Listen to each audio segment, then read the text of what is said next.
ഞാൻ ദിവസം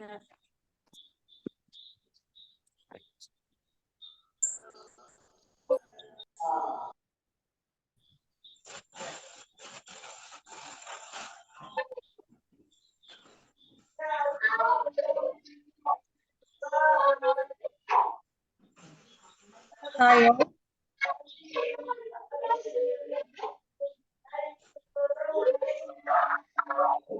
ആണ് നമ്മൾ ഇന്നത്തെ ഹോം സയൻസ് ആണ് ഇന്നത്തെ ക്ലാസ്, നിങ്ങൾക്ക് അറിയാലോ അല്ലെ?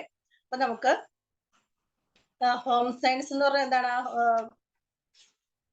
വീടുമായിട്ട് റിലേറ്റഡ് ചെയ്തുകൊണ്ടുള്ള ഒരു സബ്ജക്റ്റ് ആണ് അല്ലെ ഹോം സയൻസ് എന്ന് പറഞ്ഞു കഴിഞ്ഞാല്. അപ്പൊ നമുക്ക് വളരെ സിമ്പിൾ ആയിട്ടുള്ള സബ്ജക്റ്റ് ആണ്. നമുക്ക് ഉള്ള 7 സബ്ജക്റ്റില് ഏറ്റവും സിമ്പിൾ ആയിട്ടുള്ളത്, നമുക്ക് ആലോചിച്ച് ഉത്തരം എഴുതാവുന്നത്, അങ്ങനെ ഒരുപാട് നല്ല ഒരു ടെസ്റ്റ് ആണ് ഈ ഹോം സയൻസ് എന്ന് പറയുന്നത്. അപ്പൊ സിമ്പിൾ ആയിട്ടുള്ള ചോദ്യങ്ങൾ, സിമ്പിൾ ആയിട്ടുള്ള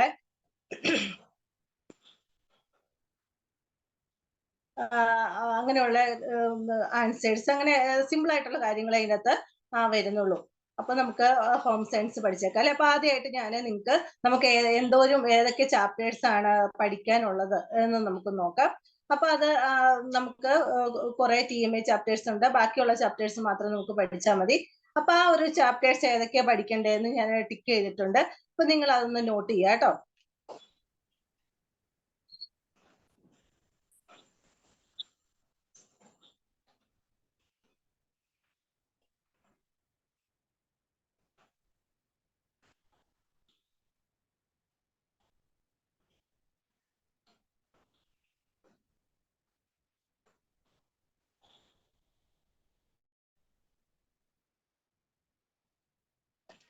നിങ്ങൾക്ക് കാണാൻ പറ്റുന്നുണ്ടല്ലോ അല്ലെ?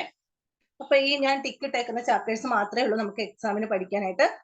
രണ്ടാമത്തെ ചാപ്റ്റർ ഉണ്ട്, എത്തിക്സ് ഇൻ ഡെയിലി ലൈഫ് ഉണ്ട്. പിന്നെ അങ്ങനെയുള്ള ഞാൻ ആ ടിക്ക് ചെയ്തേക്കുന്ന ചാപ്റ്ററുകൾ നിങ്ങളൊന്ന് നിങ്ങളുടെ ബുക്കിലേക്ക് ഒന്ന് ടിക്ക് ചെയ്ത് ഇട്ടേക്കാം. അപ്പൊ നിങ്ങൾക്ക് കാണാലോ.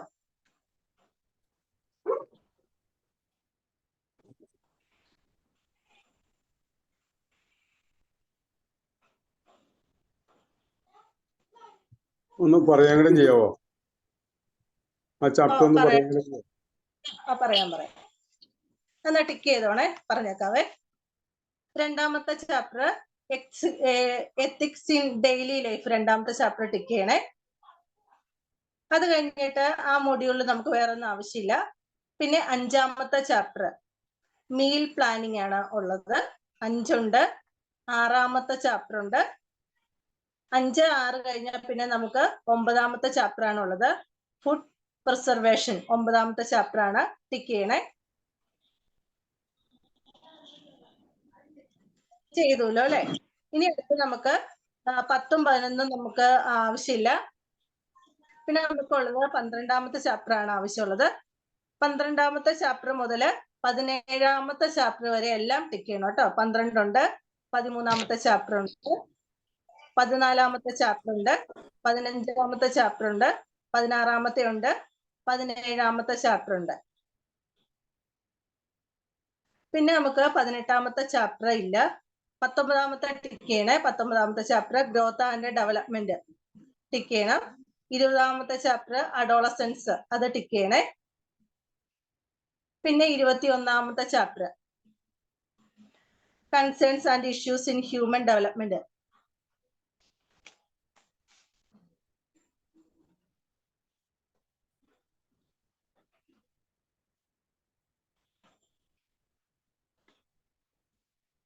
Ma'am, after 17, please say.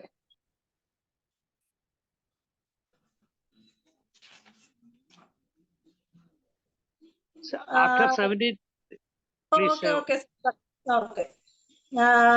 പിന്നെ 19ാമത്തെ ചാപ്റ്റർ ഉണ്ട്, 19 ഉണ്ട്, 20 ഉണ്ട്, 21 ടിക്ക് ചെയ്തോ? ഇല്ലില്ല. 18 വേണ്ട. ഒരു മിനിറ്റ്, അതെ നമ്മള് വയസ്സന്മാരാട്ടോ. 19, 19, 20 ഉണ്ട്.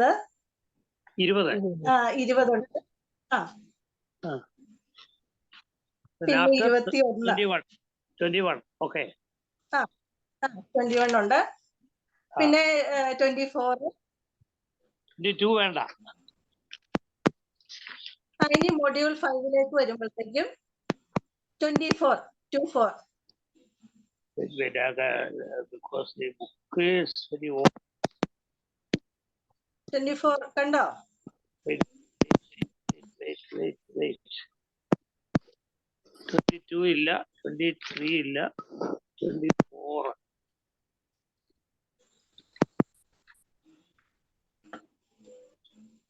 24 ഉണ്ട്. 24. Okay.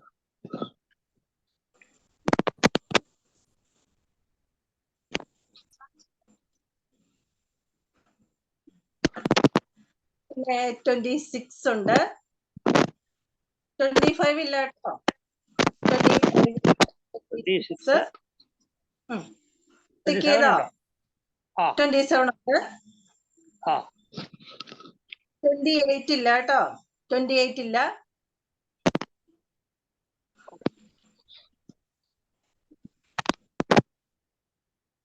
29, 30, 31. 29, 30, 31.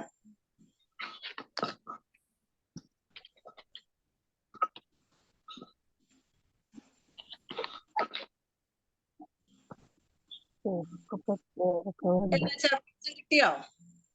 ടിക്ക് ചെയ്തോ? 31. ഓക്കെ. ഇത്രേ ഉള്ളൂ.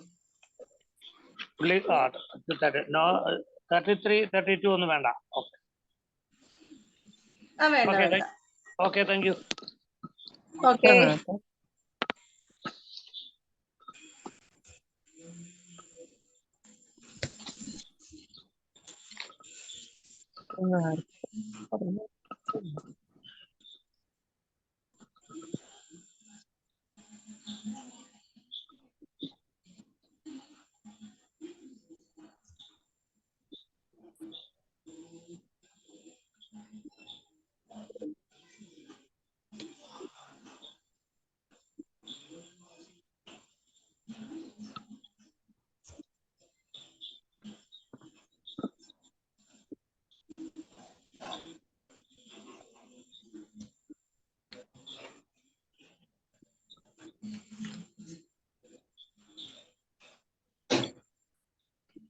ഓക്കെ, നമ്മൾ ചാപ്റ്റേഴ്സ് ഒക്കെ ടിക്ക് ചെയ്ത് കഴിഞ്ഞല്ലോ അല്ലെ?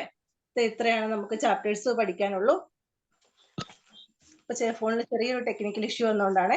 അപ്പൊ നമുക്ക് ചാപ്റ്റേഴ്സ് ഒന്ന് റഫായിട്ട് പറഞ്ഞു പോയേക്കാം. അപ്പൊ നമുക്ക് ഹോം സയൻസ് എന്ന് പറഞ്ഞു കഴിഞ്ഞാൽ നമുക്കറിയാം, ഹോം എന്ന് പറഞ്ഞാൽ നമുക്ക് നമ്മുടെ വീടാണ്. സയൻസ് എന്ന് പറഞ്ഞാൽ നമുക്കറിയാലോ, സയൻസുമായിട്ട് റിലേറ്റഡ് ചെയ്തിട്ടുള്ള കാര്യങ്ങളാണ്. അപ്പൊ ഈ രണ്ട് വാക്കിനെയും കൂടെ മിങ്കിൾ ചെയ്തുകൊണ്ടാണ് നമ്മൾ ഇത് ഹോം സയൻസ് എന്ന് പറഞ്ഞ ഒരു ടേം എന്ത് ചെയ്തിട്ടുള്ളത്, വന്നിട്ടുള്ളത്. അപ്പൊ നമുക്കറിയാം, നമ്മൾ വീടുമായിട്ട് റിലേറ്റ് ചെയ്തിട്ടുള്ള, നമ്മൾ എപ്പോഴും കൈകാര്യം ചെയ്യുന്ന കാര്യങ്ങൾ, അങ്ങനെയുള്ള ചെറിയ ചെറിയ സിമ്പിൾ കാര്യങ്ങളാണ് നമുക്ക് ഈ ഹോം സയൻസ് എന്ന് പറയുന്ന സബ്ജക്റ്റിൽ നമുക്ക് എന്ത് ചെയ്യാനുള്ളത്, പഠിക്കാനുള്ളത്. അപ്പൊ ചെറിയൊരു സബ്ജക്റ്റ് ആണ്, എളുപ്പമാണ്. അപ്പൊ ഞാൻ ഹോം സയൻസ് എന്താണെന്ന് പറയാം. ഹോം സയൻസ് എന്നീ രണ്ട് വാക്കുകൾ ഉൾക്കൊള്ളുന്ന പദമാണ് നമുക്ക് എന്ത് പറയാം, ഹോം സയൻസ് എന്ന് പറയാം. അപ്പൊ രണ്ട് വേർഡുകളുണ്ട്, ഹോം, സയൻസ്. അങ്ങനെ രണ്ട് വേർഡുകളിൽ നിന്നുമാണ് ഇത് ഹോം സയൻസ് എന്നൊരു വേർഡ് ഉണ്ടായത്. അതൊന്ന് ഓർത്ത് വെച്ചാൽ മതി. എന്താന്ന് ഞാൻ ജനറൽ ആയിട്ടൊന്ന് പറയുന്നുള്ളൂ. എന്തോ? ഫസ്റ്റ് ചാപ്റ്റർ ഇല്ലല്ലോ. ഫസ്റ്റ് ചാപ്റ്റർ ഇല്ല. ഞാൻ റഫായിട്ട് ഞാൻ പറഞ്ഞായിരുന്നു, പഠിക്കാനില്ല. നമുക്കൊന്ന് പറയുന്നേ ഉള്ളൂ, ഹോം സയൻസ് എന്താണെന്ന് പറയുന്നേ ഉള്ളേ. അപ്പൊ എന്താണ്, ഈ രണ്ട് വാക്കുകളിൽ നിന്നാണ് നമുക്ക് ഏത് വന്ന ഹോം സയൻസ് എന്ന് പറഞ്ഞ പദം ഉണ്ടായത് അല്ലേ? അപ്പൊ അതുമായിട്ട് റിലേറ്റഡ് ചെയ്തുകൊണ്ട് നമുക്ക് എന്ത് ചെയ്യാം, ബാക്കി സബ്ജക്ട് ഇതുമായിട്ട് വന്ന് നമ്മുടെ വീട്ടിൽ എന്തൊക്കെ കാര്യങ്ങൾ ചെയ്തിട്ടുണ്ട്, നമ്മൾ ഓരോരുത്തരുടെ ഡേ ടു ഡേ ലൈഫിൽ ചെയ്യേണ്ട കാര്യങ്ങൾ എന്തൊക്കെയാണ്, നമ്മൾ ഒരാളോട് സംസാരിക്കുമ്പോൾ എങ്ങനെയാണ്, അല്ലെ നമ്മുടെ ഓരോരുത്തരുടെയും പെരുമാറ്റ രീതികൾ എങ്ങനെയൊക്കെ ആയിരിക്കണം, അല്ലെ? അങ്ങനെയൊക്കെയുള്ള കാര്യങ്ങളാണ് നമ്മൾ ഏതിൽ പഠിക്കുക, ഹോം സയൻസിൽ പഠിക്കുക. ഫുഡിനെ കുറിച്ച് നമ്മൾ പഠിക്കുന്നുണ്ട്.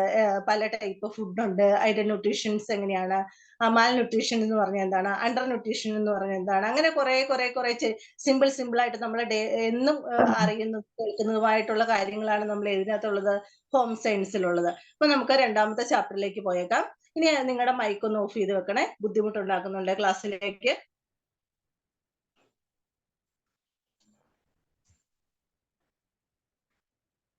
വീഡിയോ ഓൺ ആണെങ്കിൽ വീഡിയോയും ഓഫ് ചെയ്ത് വെക്കണേ.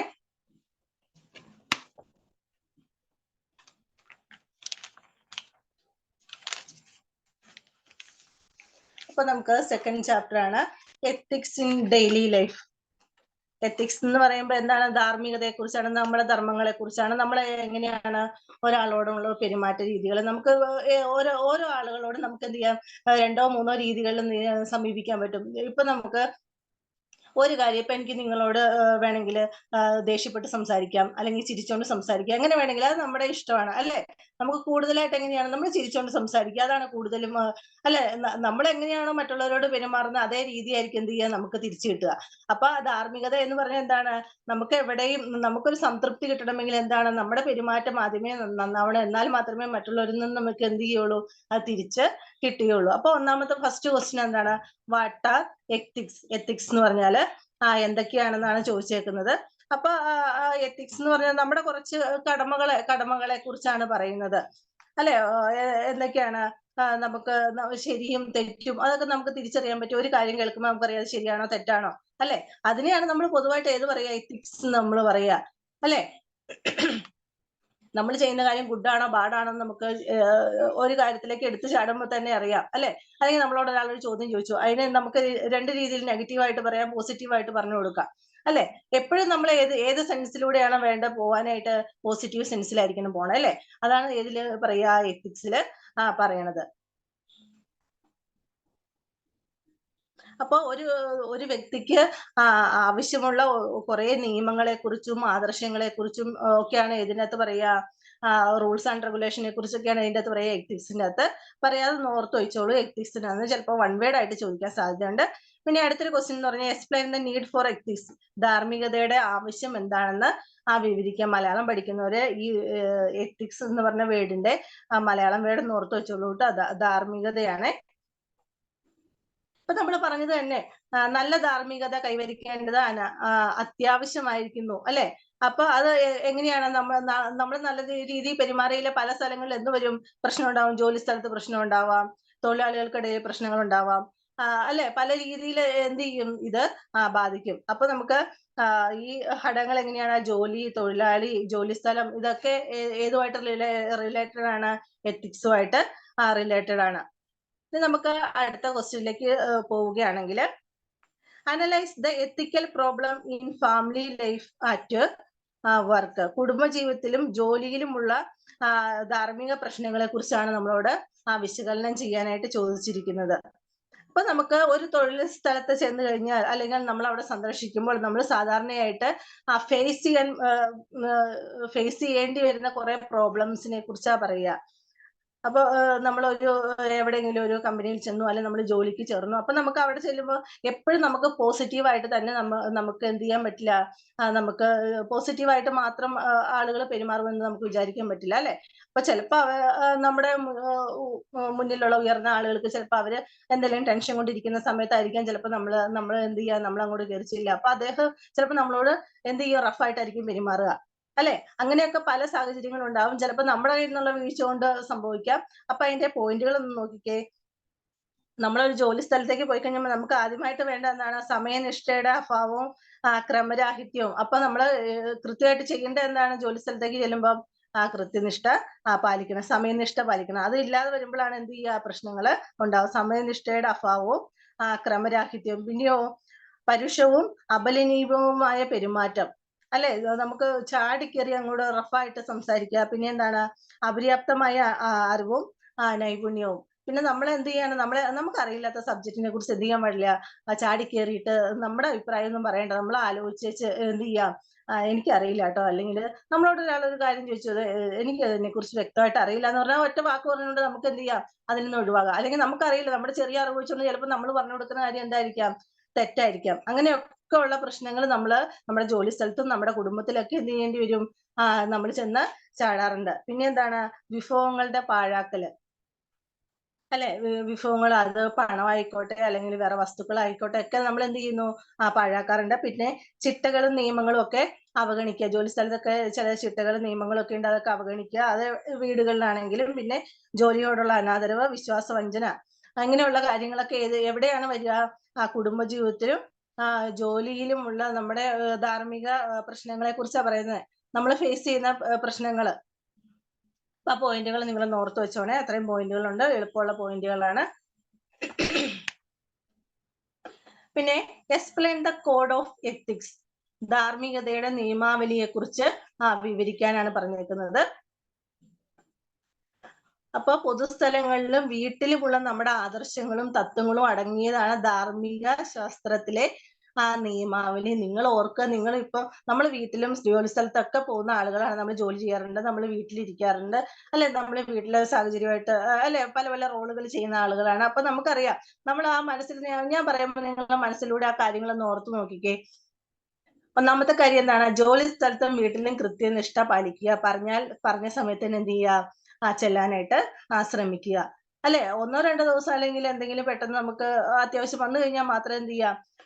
എക്സ്ക്യൂസ് കൊടുക്കാന്നല്ലാതെ എപ്പോഴും അങ്ങനത്തെ എപ്പോഴും താമസിച്ച് ചെല്ലുന്ന ഒരു സ്വഭാവം പറ്റരുത്. ജോലി സ്ഥലത്താണെങ്കിലും എന്ത് ചെയ്യുക? കൃത്യം ചെല്ലേണ്ട സമയത്ത് തന്നെ കൃത്യമായി ചെല്ലുക. വീട്ടിലാണെങ്കിലും കൃത്യനിഷ്ഠ പുലർത്തുക.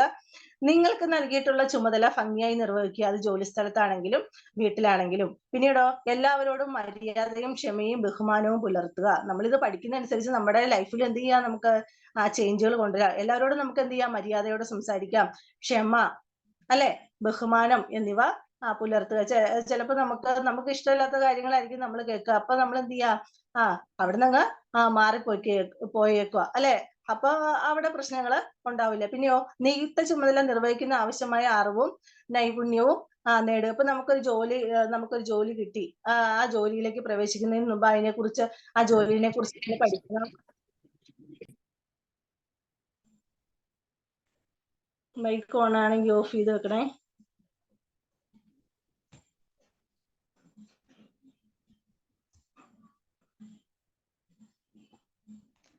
പിന്നെ എന്താണ്? കൂടുതൽ അറിയാനും പരിഷ്കരിക്കാനുമായിട്ട് തയ്യാറാവുക. അപ്പൊ നമ്മൾ എപ്പോഴും എന്ത് ചെയ്തുകൊണ്ടിരിക്കണം? അറിവ് വർദ്ധിപ്പിച്ചുകൊണ്ടിരിക്കണം, അല്ലെ, നമ്മുടെ നോളജ് വർദ്ധിപ്പിച്ചുകൊണ്ടിരിക്കണം. അപ്പൊ നമുക്ക് എന്ത് ചെയ്യാം? എപ്പോഴും എന്ത് ചെയ്തുകൊണ്ടിരിക്കാം? പഠിച്ചുകൊണ്ടിരിക്കുക. ഒരു മനുഷ്യൻ എന്ന് പറയുന്നത് എന്താണ്? ജനിക്കുമ്പോൾ മുതൽ നമ്മൾ മരിക്കുന്ന വരെ എന്ത് ചെയ്തുകൊണ്ടിരിക്കും? ഓരോ പുതിയ കാര്യങ്ങൾ നമ്മൾ എന്ത് ചെയ്യണം? പഠിച്ചുകൊണ്ടേ ഇരിക്കുകയാണ്. അത് നമ്മൾ അറിയുന്നില്ല. നമ്മൾ ഓരോ ദിവസവും എന്ത് ചെയ്യാണ്? പുതിയ പുതിയ അറിവുകൾ നേടുകയാണ്, പല രീതിയിലാണ്, അല്ലെ. ഇപ്പൊ കൂടുതൽ അറിയാനും കൂടുതൽ പരിഷ്കരിക്കാനും ഒക്കെ ആയിട്ട് എന്ത് ചെയ്യുക? നമ്മൾ തയ്യാറാവണം. പിന്നെ നിങ്ങളുടെ ജോലി പൂർത്തിയാക്കാനുള്ള കൂടുതൽ കാര്യക്ഷമമായ മാർഗങ്ങൾ കണ്ടെത്തണം. പിന്നെ നിങ്ങളുടെ വിഭവങ്ങൾ കാര്യക്ഷമമായി കൈകാര്യം ചെയ്യുകയും പ്രയോഗിക്കുകയും ചെയ്യുക. അപ്പൊ നമ്മൾ എങ്ങനെയാണ് നമ്മുടെ കയ്യിലുള്ള വിഭവങ്ങൾ, അത് നമ്മുടെ പണമായിക്കോട്ടെ അല്ലാത്ത വസ്തുക്കളായിക്കോട്ടെ, അതെങ്ങനെയാണ് കാര്യക്ഷമമായിട്ട് വേണം എന്ത് ചെയ്യാനായിട്ട്? കൈകാര്യം ചെയ്യാനായിട്ട്. അല്ലെങ്കിൽ എന്ത് ചെയ്യും? അത് നഷ്ടപ്പെട്ടു പോകും. പിന്നെയോ, നിങ്ങളുടെ ജോലിയുടെ നിയമങ്ങളും നയങ്ങളും നടപടിക്രമങ്ങളും കർശനമായി പാലിക്കുക. നമ്മൾ ജോലി സ്ഥലത്താണെങ്കിൽ എന്ത് ചെയ്യുക? കൃത്യമായിട്ട് അവിടെ പറയുന്ന കാര്യങ്ങൾ എന്ത് ചെയ്യാൻ ഫോളോ ചെയ്യാനായിട്ട് ശ്രമിക്കുക. അഴിമതി എവിടെ നേരിട്ടാലും അത് തുറന്നു കാട്ടുക. അപ്പൊ അഴിമതി ചെയ്യുന്ന ആരെങ്കിലും കണ്ടു കഴിഞ്ഞാൽ നമുക്ക് എന്ത് ചെയ്യാം? അത് തുറന്ന് പറയാം. ഇതൊക്കെയാണ് ധാർമ്മികതയുടെ അല്ലെങ്കിൽ എത്തിക്സിന്റെ കോഡ് എന്ന് പറയുന്നത്. ടിക്ക് ചെയ്തിട്ടേ കേട്ടോ. പിന്നെ അടുത്തൊരു ക്വസ്റ്റ്യൻ എന്ന് പറയുന്നത്, what suggested can be given the raise people ethical standard? ജനങ്ങളുടെ ധാർമ്മിക നിലവാരം ഉയർത്താൻ എന്തൊക്കെ നിർദ്ദേശങ്ങൾ നിങ്ങൾക്ക് മുന്നോട്ട് വെക്കാനാകും? അപ്പൊ ആളുകളുടെ ധാർമ്മികത ഉയർത്താനായിട്ട് നമുക്ക് ചെയ്യാൻ പറ്റുന്ന കാര്യം എന്താണ്? വെളിപ്പെടുത്തലും പരസ്യവും. പിന്നെ ഏതാണ്? ഇപ്പൊ അധാർമിക അഴിമതിയൊക്കെ കണ്ടു കഴിഞ്ഞാൽ നമുക്ക് എന്ത് ചെയ്യാം? അത് അങ്ങനെയുള്ള കാര്യങ്ങൾ കണ്ടു കഴിഞ്ഞിട്ടുണ്ടെങ്കിൽ നമുക്ക് എന്ത് ചെയ്യാം? നമ്മുടെ മേലധികാരികളെ അറിയിക്കാം. അപ്പൊ അവരെന്ത് ചെയ്യും? അത് ആളുകളുടെ മുന്നിൽ തുറന്നു കാണിക്കുകയും അവരെ വിമർശിക്കുകയും ചെയ്യും, അല്ലെ ശിക്ഷിക്കുകയും ഒക്കെ ചെയ്യും. അതോടുകൂടി എന്ത് ചെയ്യും? ഇങ്ങനെയുള്ള കാര്യങ്ങൾ ആളുകൾ വീണ്ടും വീണ്ടും ചെയ്യുന്നത് ഒഴിവാക്കും. പിന്നെ ഒരു ധാർമ്മിക കോഡ് തയ്യാറാക്കല്. അപ്പൊ എപ്പോഴും ഏത് സാഹചര്യത്തിലും നമ്മൾ എന്ത് ചെയ്യണം? എത്തിക്സ് മുറുകെ എന്ന് പറഞ്ഞാൽ നമുക്ക് ശരിയെന്ന് തോന്നുന്ന കാര്യം മാത്രമേ എന്ത് ചെയ്യാൻ പാടുള്ളൂ? ചെയ്യാനായിട്ട് പാടുള്ളൂ. അപ്പൊ എവിടെയാണെങ്കിലും, നമ്മുടെ കുടുംബത്തിലായിക്കോട്ടെ, ജോലി സ്ഥലത്തായിക്കോട്ടെ, പുറത്തുള്ള ഏതെങ്കിലും സ്ഥലത്തായിക്കോട്ടെ, നമുക്ക് ശരിയെന്ന് തോന്നുന്ന കാര്യം, നമ്മുടെ മനസാക്ഷിക്ക് തോന്നുന്ന കാര്യം മാത്രമേ എന്ത് ചെയ്യാൻ പറ്റുള്ളൂ? ചെയ്യാവുള്ളൂ. അപ്പൊ നമുക്കറിയാം, നമ്മളൊരു കാര്യം ചെയ്യുമ്പോൾ ചിലപ്പോൾ നമ്മുടെ ഉള്ളിൽ ഇരുന്ന ഒരാൾ പറയും, വേണ്ട കേട്ടോ, അത് ചെയ്യരുത്, അല്ലെ. അത് ആരാ പറയാ? നമ്മുടെ ഉള്ളിൽ ഒരാൾ ഇരിപ്പുണ്ട്. ആരാണ്? നമ്മുടെ മനസാക്ഷി. മനസാക്ഷി എപ്പോഴും പറയും, നമ്മളൊരു കാര്യത്തിലേക്ക്, തെറ്റിലേക്ക് എടുത്തു ചാടാൻ പോകുമ്പോൾ ഒരു 10 തവണയെങ്കിലും നമ്മളോട് എപ്പോഴും ഓർമ്മിപ്പിച്ചുകൊണ്ടിരിക്കുക. എന്താ ഓർമ്മിപ്പിക്കുക? ദേ അങ്ങനെ ചെയ്യരുത് കേട്ടോ, തെറ്റാട്ടോ ചെയ്യണത്, ചെയ്യാൻ പാടില്ല എന്ന് എന്ത് ചെയ്തുകൊണ്ടിരിക്കും? നമ്മളെ ഓർമ്മിപ്പിച്ചുകൊണ്ടേയിരിക്കും, അല്ലെ. ആ ഒരു നോക്കി വെച്ച് വേണം നമ്മൾ എന്ത് ചെയ്യാനായിട്ട്? ഓരോ കാര്യങ്ങളും ചെയ്യാനായിട്ടും. അത് ഏതിന്റെ ഭാഗമാണ്? എത്തിക്സിന്റെ ഭാഗമാണ്. പിന്നെ എന്ത് ചെയ്യണം? സ്കൂളുകളിലും കോളേജുകളിലും എന്ത് ചെയ്യാൻ? ധാർമ്മികതയെ കുറിച്ച് എന്ത് ചെയ്യാൻ? മൂല്യങ്ങളെ കുറിച്ചൊക്കെ പഠിപ്പിക്കുക. അപ്പൊ നമ്മുടെ സ്കൂൾ സിസ്റ്റം അനുസരിച്ച്, അല്ലെ, എന്ത് ചെയ്യാം, കുഞ്ഞുങ്ങളെ, ചെറിയ കുഞ്ഞുങ്ങളെ എങ്ങനെ വേണം, മുതിർന്നവരെ ബഹുമാനിക്കേണ്ടത് എങ്ങനെയാണ്, ഓരോ കാര്യങ്ങളെ കുറിച്ചും അല്ലെ, വീട്ടിൽ എങ്ങനെയൊക്കെ പെരുമാറണം, സ്കൂളിൽ എങ്ങനെയാണ് പെരുമാറേണ്ടത്, അല്ലെങ്കിൽ പുറത്തു പോയി എങ്ങനെ പെരുമാറണം, ആളുകളോട് എങ്ങനെ സംസാരിക്കണം, അല്ലെ, അങ്ങനെയുള്ള പാവപ്പെട്ട ആളുകളെ സഹായിക്കണം, അങ്ങനെയുള്ള ഒരുപാട് കാര്യങ്ങളിലൂടെ അവര് കുഞ്ഞുങ്ങളെ പഠിപ്പിച്ചു വിടുകയാണെങ്കിൽ അവർ മുതിർന്നു വരുമ്പോൾ എന്ത് ചെയ്യും, ആ നല്ല സ്വഭാവം എന്ത് ചെയ്യും, അവരുടെ ജീവിതത്തില് ഫോളോ ചെയ്യും. പിന്നെ അടുത്തൊരു ക്വസ്റ്റ്യൻ ചോദിച്ചേക്കുന്നത്, what are the ethical problem in family life at work? കുടുംബ ജീവിതത്തിലും ജോലി സ്ഥലത്തുമുള്ള ധാർമ്മിക പ്രശ്നങ്ങൾ എന്തൊക്കെയാണ്? നമ്മളെ കുടുംബജീവിതത്തിലും അതുപോലെ തന്നെ ജോലി സ്ഥലത്തും ഫേസ് ചെയ്യുന്ന കുറച്ച് പ്രോബ്ലങ്ങൾ നമ്മളൊന്ന് പറഞ്ഞു അല്ലെ. നമ്മൾ പറഞ്ഞു പോയ പോയിന്റ് ആണ് വീണ്ടും പറഞ്ഞിരിക്കുന്നത് അല്ലെ. ക്രമക്കേടുണ്ട്, സമയനിഷ്ഠയുടെ അഭാവമുണ്ട്, അല്ലെ, പരുഷമായിട്ട് പെരുമാറുക, മര്യാദയില്ലാത്ത പെരുമാറ്റം, പിന്നെ അപര്യാപ്തമായ അറിവ് നമ്മൾ പറഞ്ഞതാണ്. വിഭവങ്ങളുടെ പാഴാക്കൽ, നിയമങ്ങളും ചട്ടങ്ങളും അവഗണിക്കുക, ജോലിയോടുള്ള ആദരവ്, അവിശ്വസ്തത, അല്ലെ, ഇങ്ങനെയൊക്കെയുള്ള കാര്യങ്ങളാണ് നമുക്ക് ഈ ചാപ്റ്ററിൻ്റെ അകത്ത് നമുക്ക് പഠിക്കാനുള്ള. നമ്മളൊരു ചാപ്റ്റർ കഴിഞ്ഞിരിക്കുന്നു. നമ്മൾ ഈ ചാപ്റ്ററിൻ്റെ അകത്ത് പറഞ്ഞ എന്താണ്, എത്തിക്സിനെ കുറിച്ചാണ്, ധാർമ്മികതയെ കുറിച്ചാണ് അല്ലെ. നമ്മുടെ ധാർമ്മികത എന്ന് പറഞ്ഞ എന്താ നമ്മൾ പറഞ്ഞത്, നമ്മൾ നമ്മുടെ ജീവിതത്തിൽ പാലിക്കേണ്ടതല്ല അനിവാര്യമായിട്ടുള്ള ഒരു കൂട്ടം ലോസ് ആൻഡ് റൂൾസ് ആൻഡ് റെഗുലേഷനെ കുറിച്ചാണ് ഇതിൻ്റെ അകത്ത് പറയുക, എത്തിക്സിൻ്റെ അകത്ത് പറയുന്നത്. അപ്പൊ ധാർമ്മികത എന്ന് പറയുന്നത് നമ്മൾ എവിടേക്കാണ്, ജോലി സ്ഥലത്ത്, അങ്ങനെ പല സ്ഥലത്തും എന്ത് ചെയ്യണം, നമ്മൾ പല റോളുകളിലാണ്. നമ്മൾ എപ്പോഴും ഏതൊരു കാര്യം വരുമ്പോഴും എന്ത് ചെയ്യാനാ പറഞ്ഞിരിക്കുന്നത്, നമ്മളെ ഈ എത്തിക്സ് പഠിക്കുന്നത് കൊണ്ട്, അല്ലെങ്കിൽ നമ്മുടെ ജീവിതത്തിൽ നമുക്ക് അറിയാലോ, നമ്മൾ എന്ന് ഫോളോ ചെയ്യുന്ന കാര്യം എത്തിക്സ് എന്നാ നമ്മൾ പഠിക്കേണ്ട കാര്യമില്ല. നമുക്കറിയാം, നമ്മുടെ ഡേ ടു ഡേ ലൈഫിൽ നമ്മൾ എല്ലായിടത്തും നമ്മൾ എന്ത് ചെയ്യാണ്, ഈ എത്തിക്സിലൂടെയാണ് പോണത് അല്ലെ. ഇപ്പൊ കുടുംബത്തിലാണെങ്കിലും ജോലി സ്ഥലത്താണെങ്കിലും പുറത്തേക്കൊന്ന് ഇറങ്ങിയാലും ഒക്കെ നമ്മൾ ഏതിന്റെ ഭാഗമാണ്, ഈ എത്തിക്സിന്റെ ഭാഗമായിട്ടാണ് എന്ത് ചെയ്യാൻ നമ്മൾ പെരുമാറുന്നത്. പിന്നെ ഇപ്പൊ നമ്മൾ പറഞ്ഞ ആ ക്വസ്റ്റ്യൻ തന്നെയാണ് അല്ലെ, analyse the ethical problem in the family life at work. അത് നമ്മളിപ്പോ പറഞ്ഞ പോയിന്റ് ആണ്. പിന്നെ കോഡ് ഓഫ് എത്തിക്സ്, എത്തിക്സിന്റെ കോഡുകൾ ഏതൊക്കെയാണ്, കുറച്ച് അല്ലെ, മര്യാദ, ബഹുമാനം, അങ്ങനെ നമ്മൾ സ്വയം പഠിക്കാൻ ശ്രമിക്കുക, അങ്ങനെ കുറെ പോയിന്റുകളായിട്ടായിരുന്നു നമ്മൾ പറഞ്ഞത് അല്ലെ. പിന്നെ എന്താണ്, നമ്മുടെ ജനങ്ങളുടെ ധാർമ്മികത ഉയർത്താൻ വേണ്ടിയിട്ട് നമുക്ക് ചെയ്യാവുന്ന കാര്യങ്ങൾ എന്താണ്, ഈ അഴിമതിയൊക്കെ കാണിക്കുന്ന ആളുകളെ എന്ത് ചെയ്യുക, പൊതുസമൂഹത്തിന്റെ മുന്നിൽ തുറന്നു കാണിക്കാം അല്ലെ. പിന്നെ ധാർമ്മികമായിട്ടുള്ള ഒരു കോഡ് നമുക്ക് തന്നെ എന്ത് ചെയ്യാം, എന്തൊക്കെ കാര്യങ്ങൾ ചെയ്യണം, എന്തൊക്കെ കാര്യങ്ങൾ ചെയ്യാൻ പാടില്ല എന്നൊക്കെ എന്ത് ചെയ്യാം, നമുക്ക് തന്നെ ഒന്ന് തയ്യാറാക്കി വെക്കാം. പിന്നെ സ്കൂളുകളിലും കോളേജുകളിലും എന്ത് ചെയ്യാം, ഈ എത്തിക്സിനെ കുറിച്ച് കൂടുതലായിട്ട് കുട്ടികൾക്ക് എന്ത് ചെയ്യാം, പഠിപ്പിച്ചു കൊടുക്കാം അല്ലെ. അങ്ങനെയുള്ള കാര്യങ്ങൾ അത്രയാണ് നമ്മൾ ഈ രണ്ടാമത്തെ ചാപ്റ്ററിൽ പഠിച്ചുള്ളൂ. നമ്മൾ ഇപ്പൊ തന്നെ രണ്ടാമത്തെ ചാപ്റ്റർ നിങ്ങൾ ഫുള്ള് പഠിച്ചിട്ടുണ്ട് അല്ലെ. ഇത് നമുക്ക് ഏതാണ് അടുത്ത ചാപ്റ്റർ, അഞ്ചാമത്തെ ചാപ്റ്റർ ആണ്, മീൽ പ്ലാനിങ് ആണ് കേട്ടോ. ബാക്കി ചാപ്റ്റേഴ്സ് ഒന്നും നമുക്ക് ആവശ്യമില്ല. അഞ്ചാമത്തെ ചാപ്റ്റർ ആണ് മീൽ പ്ലാനിങ്.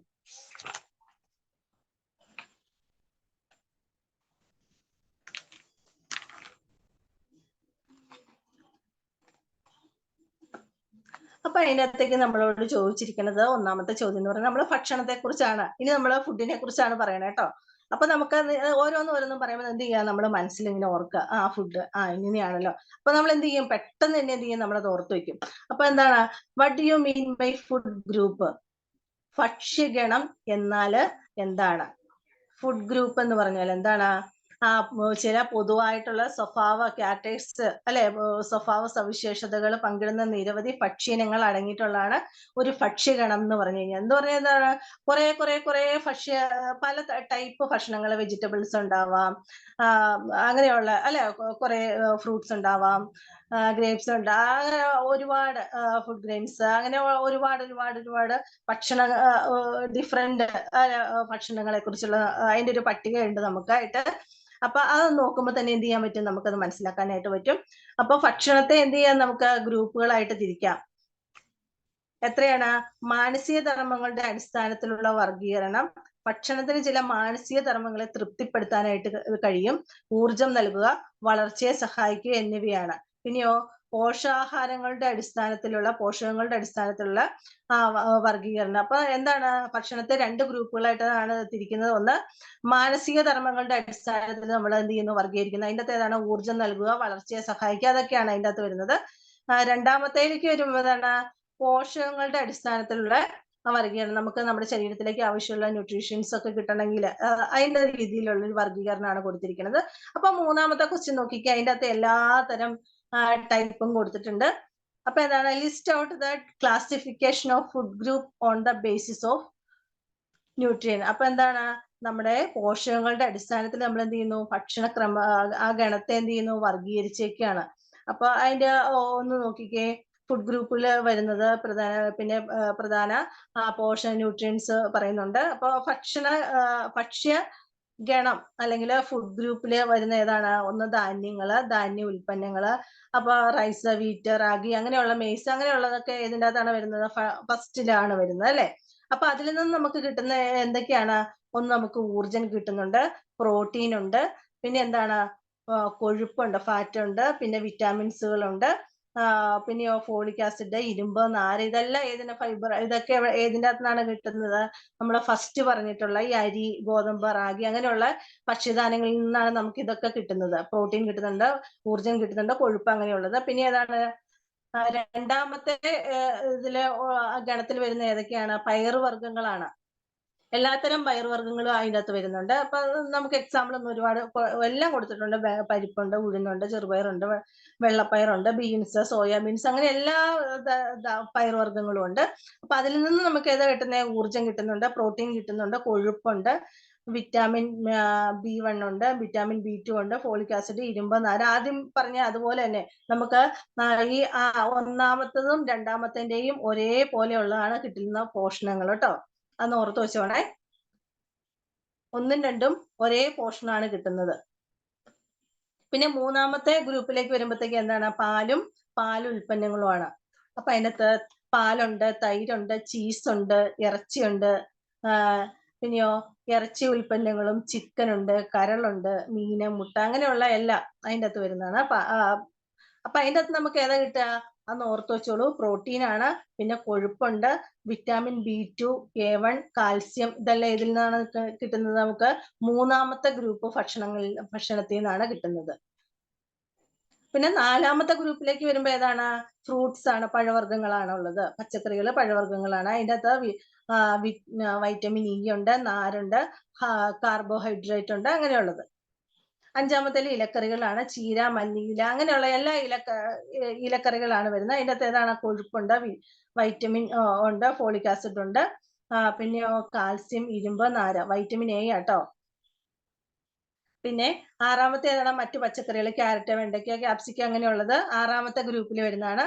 അതിൻ്റെ അകത്ത് നമുക്ക് എന്താ കിട്ടുന്നത്, ഫോളിക് ആസിഡ്, കാൽസ്യം കിട്ടുന്നുണ്ട്, നാര്. പിന്നെ ഏഴാമത്തെ ഗ്രൂപ്പിലുള്ള ഭക്ഷ്യധാന്യമാണ്, കൊഴുപ്പ് അല്ലെ, ഫാറ്റുകൾ അടങ്ങിയിട്ടുള്ള, മധുരം, വെണ്ണ, നെയ്യ്, നിലക്കടല, കടുക്, വെളിച്ചെണ്ണ, ഇതെല്ലാം ഇതിൻ്റെ അകത്താണ് വരുന്നത്, ഫാറ്റിൻ്റെ അകത്താണ് വരുന്നത്. അപ്പൊ അതിൻ്റെ അകത്ത് ഏതാ കിട്ടുന്നത്, നമുക്ക് ഊർജവും കിട്ടുന്നുണ്ട്, നമ്മുടെ ശരീരത്തിന് ആവശ്യമായ കൊഴുപ്പും കിട്ടുന്നുണ്ട്. പിന്നെ മധുരത്തിന്റെ അകത്തേക്ക് വരുമ്പോൾ ഏതാണ്, പഞ്ചസാര, ശർക്കരയാണ്. അത് നമുക്ക് എന്താണ് തരുന്നത്, പഞ്ചസാരയും ശർക്കരയും കഴിക്കുന്നത് ഇതിനു വേണ്ടിയിട്ടാണ്, ഊർജം ലഭിക്കുന്നതിന് വേണ്ടിയിട്ടാണ്. ആ ചാർട്ട് നിങ്ങളൊന്ന് നന്നായിട്ട് മനസ്സിൽ ഓർത്തോണം, നന്നായിട്ട് പഠിച്ചോണം. അപ്പൊ അതിൽ നിന്നും നമുക്ക് എന്ത് ചെയ്യാം, വൺ വേർഡുകൾ ചോദിക്കാം. നമുക്ക് അടുത്തൊരു ടിക്ക് ചെയ്ത് പോണം കേട്ടോ. അടുത്ത നാലാമത്തെ ക്വസ്റ്റ്യൻ നോക്കിയേ, വാട്ട് ഈസ് ബാലൻസ്ഡ് ഡയറ്റ്, സമീകൃത ആഹാരം എന്നാൽ എന്താന്ന് ടിക്ക് ചെയ്ത് പോണേ. ചോദിച്ചിട്ടുള്ളതാണ്, എക്സാമിന് ചോദിച്ചിട്ടുണ്ട്. വ്യക്തിയുടെ ആവശ്യം വേണ്ട വിധം നിറവേറ്റുന്ന തരത്തിലുള്ള അളവിൽ വിവിധ തരം പോഷകങ്ങളുടെ വ്യത്യസ്ത തരം ഭക്ഷണങ്ങൾ അടങ്ങിയിരിക്കുന്ന ഒന്നാണ് സമീകൃതാഹാരം. അപ്പൊ സമീകൃതാഹാരം എന്ന് പറഞ്ഞാൽ നമ്മുടെ ശരീരത്തിന് ആവശ്യമുള്ള എല്ലാ പോഷണങ്ങളും കിട്ടുന്ന ആഹാരം അടങ്ങിയിട്ടുള്ള അതിനെയാണ് നമ്മൾ എന്താ പറയാ, പോഷകാഹാരം എന്ന് പറയുന്നത്, അല്ല സമീകൃത ആഹാരം. ആ പോഷണങ്ങളെല്ലാം നമുക്ക് കിട്ടുന്ന ഭക്ഷണത്തെയാണ് നമ്മൾ എന്താ പറയാ, സമീകൃത ആഹാരം എന്ന് പറയുന്നത്. സമീകൃത അടുത്തൊരു ക്വസ്റ്റ്യൻ നോക്കിയേ, സമീകൃത ആഹാരത്തിന്റെ സ്വഭാവ സവിശേഷതകൾ എന്തൊക്കെയാണ്. അപ്പൊ സമീകൃത ആഹാരം എന്ന് പറയുന്നത് എന്താണ്, നമ്മുടെ ശരീരത്തിന് ഡേ ടു ഡേ ലൈഫിന് പ്രവർത്തനത്തിന് ആവശ്യമായ എല്ലാവിധ പോഷകങ്ങളും കിട്ടുന്ന ഫുഡിനെയാണ് നമ്മൾ എന്താ പറയാ, ബാലൻസ്ഡ് ഡയറ്റ് അല്ലെ സമീകൃത ആഹാരം നമ്മൾ പറയുന്നത്.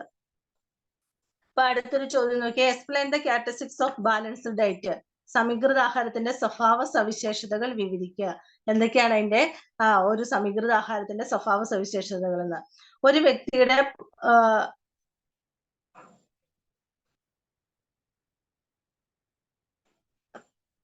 നിങ്ങൾ പഠിച്ചിട്ടുണ്ടാവും അല്ലേ? ഒരു വ്യക്തിയുടെ പോഷകാഹാരങ്ങളെ നിറവേറ്റുന്നുണ്ട്. എല്ലാ ഭക്ഷ്യഗണങ്ങളിലും എല്ലാത്തരം ഭക്ഷ്യപദാർത്ഥങ്ങളും ഉൾപ്പെടുന്നു. വ്യത്യസ്തങ്ങളായ ഭക്ഷണങ്ങൾ ഉൾക്കൊള്ളുന്നു. കാലികമായ ഭക്ഷണം ഉൾപ്പെടുത്തുന്നു. അപ്പൊ സാമ്പത്തികപരമാണ്. അപ്പൊ സമീകൃത ആഹാരത്തിന്റെ സ്വഭാവ സവിശേഷതകളാണ്. അപ്പൊ ഒരു വ്യക്തിയുടെ പോഷകാവശ്യങ്ങൾ നിറവേറ്റുന്നുണ്ട്. എല്ലാ ഭക്ഷ്യഗണത്തിലും അല്ലെ എല്ലാ ഭക്ഷണ പദാർത്ഥങ്ങളും നമ്മൾ എന്ത് ചെയ്യുന്നു? ഉൾപ്പെടുത്തുന്നു. പിന്നെയോ വ്യത്യസ്തങ്ങളായ ഭക്ഷണങ്ങൾ ഉൾക്കൊള്ളുന്നു. അപ്പൊ നമുക്ക് നമ്മുടെ ഒരു ദിവസത്തെ ഭക്ഷണത്തിന്റെ ചാർട്ട് എടുത്തു കഴിഞ്ഞാൽ രാവിലെ കഴിക്കുന്ന ഭക്ഷണം അല്ലെങ്കിൽ ഉച്ചയ്ക്ക് കഴിക്കുന്നത് എന്തൊക്കെ വേണം നമ്മൾ ഉൾപ്പെടുത്താനായിട്ട്, അല്ല നമ്മുടെ ബോഡിക്ക് ആവശ്യമുള്ള കാര്യങ്ങളായിരിക്കും നമ്മൾ എന്ത് ചെയ്യുക ഓരോ സമയത്തും കഴിക്കുന്ന ഭക്ഷണത്തിൽ നമ്മൾ ഉൾപ്പെടുത്തുക. അതെന്ത് ചെയ്യുന്നു? നമ്മുടെ ശരീരത്തിന് ആവശ്യമായ എല്ലാ പോഷണങ്ങളും നമുക്ക് എന്ത് ചെയ്യുന്നുണ്ട്? നൽകുന്നുണ്ട്. പിന്നെ അടുത്ത ഏതാണ്? മീൽ പ്ലാനിങ്, ഭക്ഷ്യ ആസൂത്രണം എന്നാൽ എന്താണ്? അപ്പൊ ഭക്ഷ്യ ആസൂത്രണം എന്ന് പറഞ്ഞാൽ എന്താണ്? നമുക്ക് കാലികമായ ഭക്ഷണം എന്ന് പറയുന്നത് എന്താ?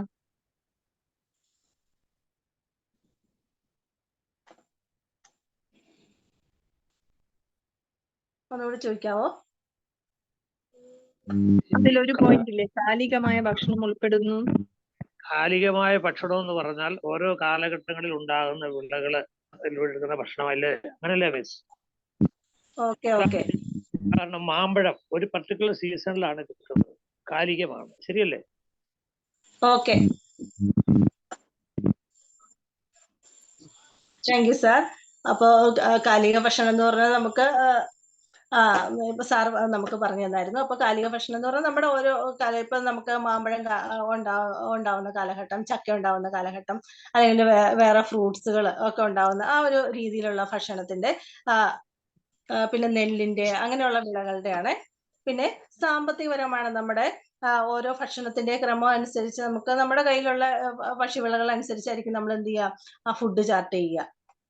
പിന്നെ അടുത്ത് നമുക്ക് ഏതാണ് പറയാൻ പറ്റുന്നത്? ഭക്ഷ്യ ആസൂത്രണം എന്ന് പറഞ്ഞാല് എന്താണെന്നാണ് ചോദിക്കുന്നത്. അപ്പൊ ലഭ്യമായ വിഭവങ്ങളെ ഉൾക്കൊള്ളിച്ചുകൊണ്ട് കുടുംബത്തിലെ എല്ലാ അംഗങ്ങൾക്കും ആവശ്യമായ പോഷണം ലഭിക്കത്തക്ക വിധത്തിലെ ഭക്ഷണത്തെ ആസൂത്രണം ചെയ്യുന്ന രീതിയാണ് ഭക്ഷ്യ ആസൂത്രണം. അത് ഞാൻ പറയേണ്ട കാര്യമില്ല, നമ്മളെ ഡേ ടു ഡേ നമ്മുടെ ലൈഫിൽ നമ്മൾ ചെയ്യുന്ന കാര്യങ്ങളാണ്.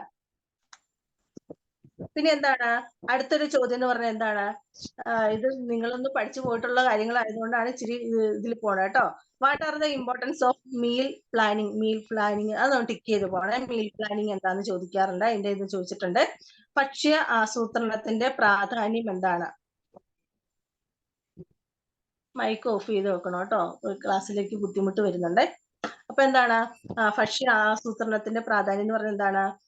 ഒന്നാമത്തെ കുടുംബാംഗങ്ങളുടെ പോഷക ആവശ്യങ്ങളെ നിറവേറ്റുന്നു. അപ്പൊ ഞാൻ പറയുന്ന കാര്യങ്ങൾ നിങ്ങളൊന്ന് ഓർത്ത് നോക്കിയാൽ, നമ്മുടെ ഭക്ഷ്യ ആസൂത്രണം, നമ്മൾ ഭക്ഷണം ഉണ്ടാക്കുന്ന ആസൂത്രണം ചെയ്യുന്നു. അപ്പൊ ഒന്ന് ഓർത്ത് നോക്കിയാൽ നമ്മുടെ കുടുംബാംഗങ്ങളുടെ പോഷക ആവശ്യത്തെ നമ്മൾ നിറവേറ്റുന്നു.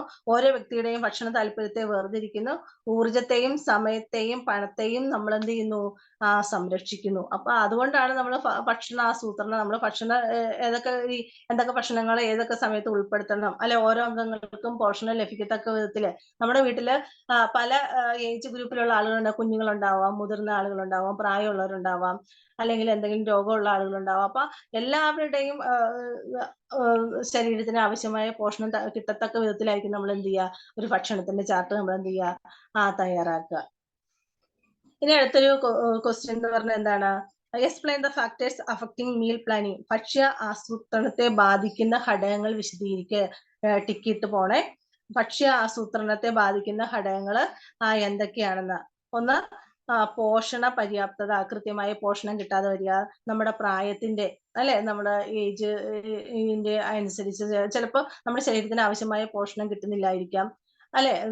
ഓരോ പ്രായത്തിനനുസരിച്ച്, അല്ലെ ഏജ്ഡ് ആയിട്ടുള്ള ആളുകളായിരിക്കും, അവർക്ക് കാൽസ്യത്തിന്റെ കുറവുണ്ടാവാം, അല്ലെ? അങ്ങനെ പല രീതിയിലുള്ള ചിലപ്പോൾ ഭക്ഷണത്തിൽ നിന്ന് കിട്ടാതെ വരിക, അങ്ങനെയുള്ള പ്രശ്നങ്ങൾ ഉണ്ടാവാം. പിന്നെയോ ആൺ പെൺ വ്യത്യാസങ്ങൾക്കനുസരിച്ച്, ലിംഗഭേദം അനുസരിച്ച്, ശാരീരിക പ്രവർത്തനങ്ങളുടെ അടിസ്ഥാനത്തില്, സാമ്പത്തിക പരിഗണന, അതൊരു ഇമ്പോർട്ടന്റ് ഘടകമാണ്. നമുക്ക് ചിലപ്പോൾ നമ്മുടെ കയ്യിൽ പണം അനുസരിച്ചായിരിക്കും നമുക്ക് സാധനങ്ങളും സേവനങ്ങളൊക്കെ എന്ത് ചെയ്യാൻ പറ്റുള്ളൂ, വാങ്ങിക്കാനും ഉപയോഗിക്കാനൊക്കെ പറ്റുകയുള്ളൂ.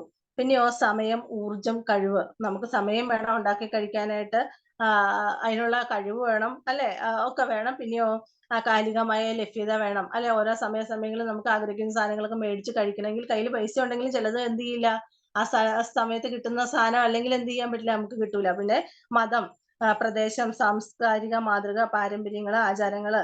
അപ്പൊ അതെന്താണ്, ഓരോ മതവിശ്വാസങ്ങൾക്ക് അനുസരിച്ച് ചില ഭക്ഷണങ്ങൾ നമുക്ക് അവോയ്ഡ് ചെയ്യേണ്ടി വരും അല്ലെ.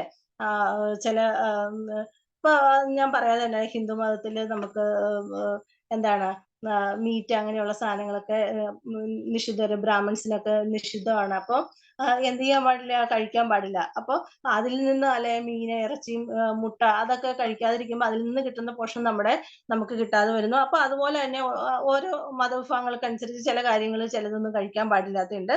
അപ്പൊ നമ്മുടെ സാംസ്കാരിക മാതൃകകൾ അനുസരിച്ച് ചില പാരമ്പര്യമായിട്ട് ചില കാര്യങ്ങളൊന്നും ചെയ്യാൻ പാടില്ല, ചിലത് കഴിക്കാൻ പാടില്ല. അങ്ങനെ നമ്മുടെ മുത്തശ്ശിമാരൊക്കെ പറഞ്ഞാൽ നമുക്കറിയാലോ.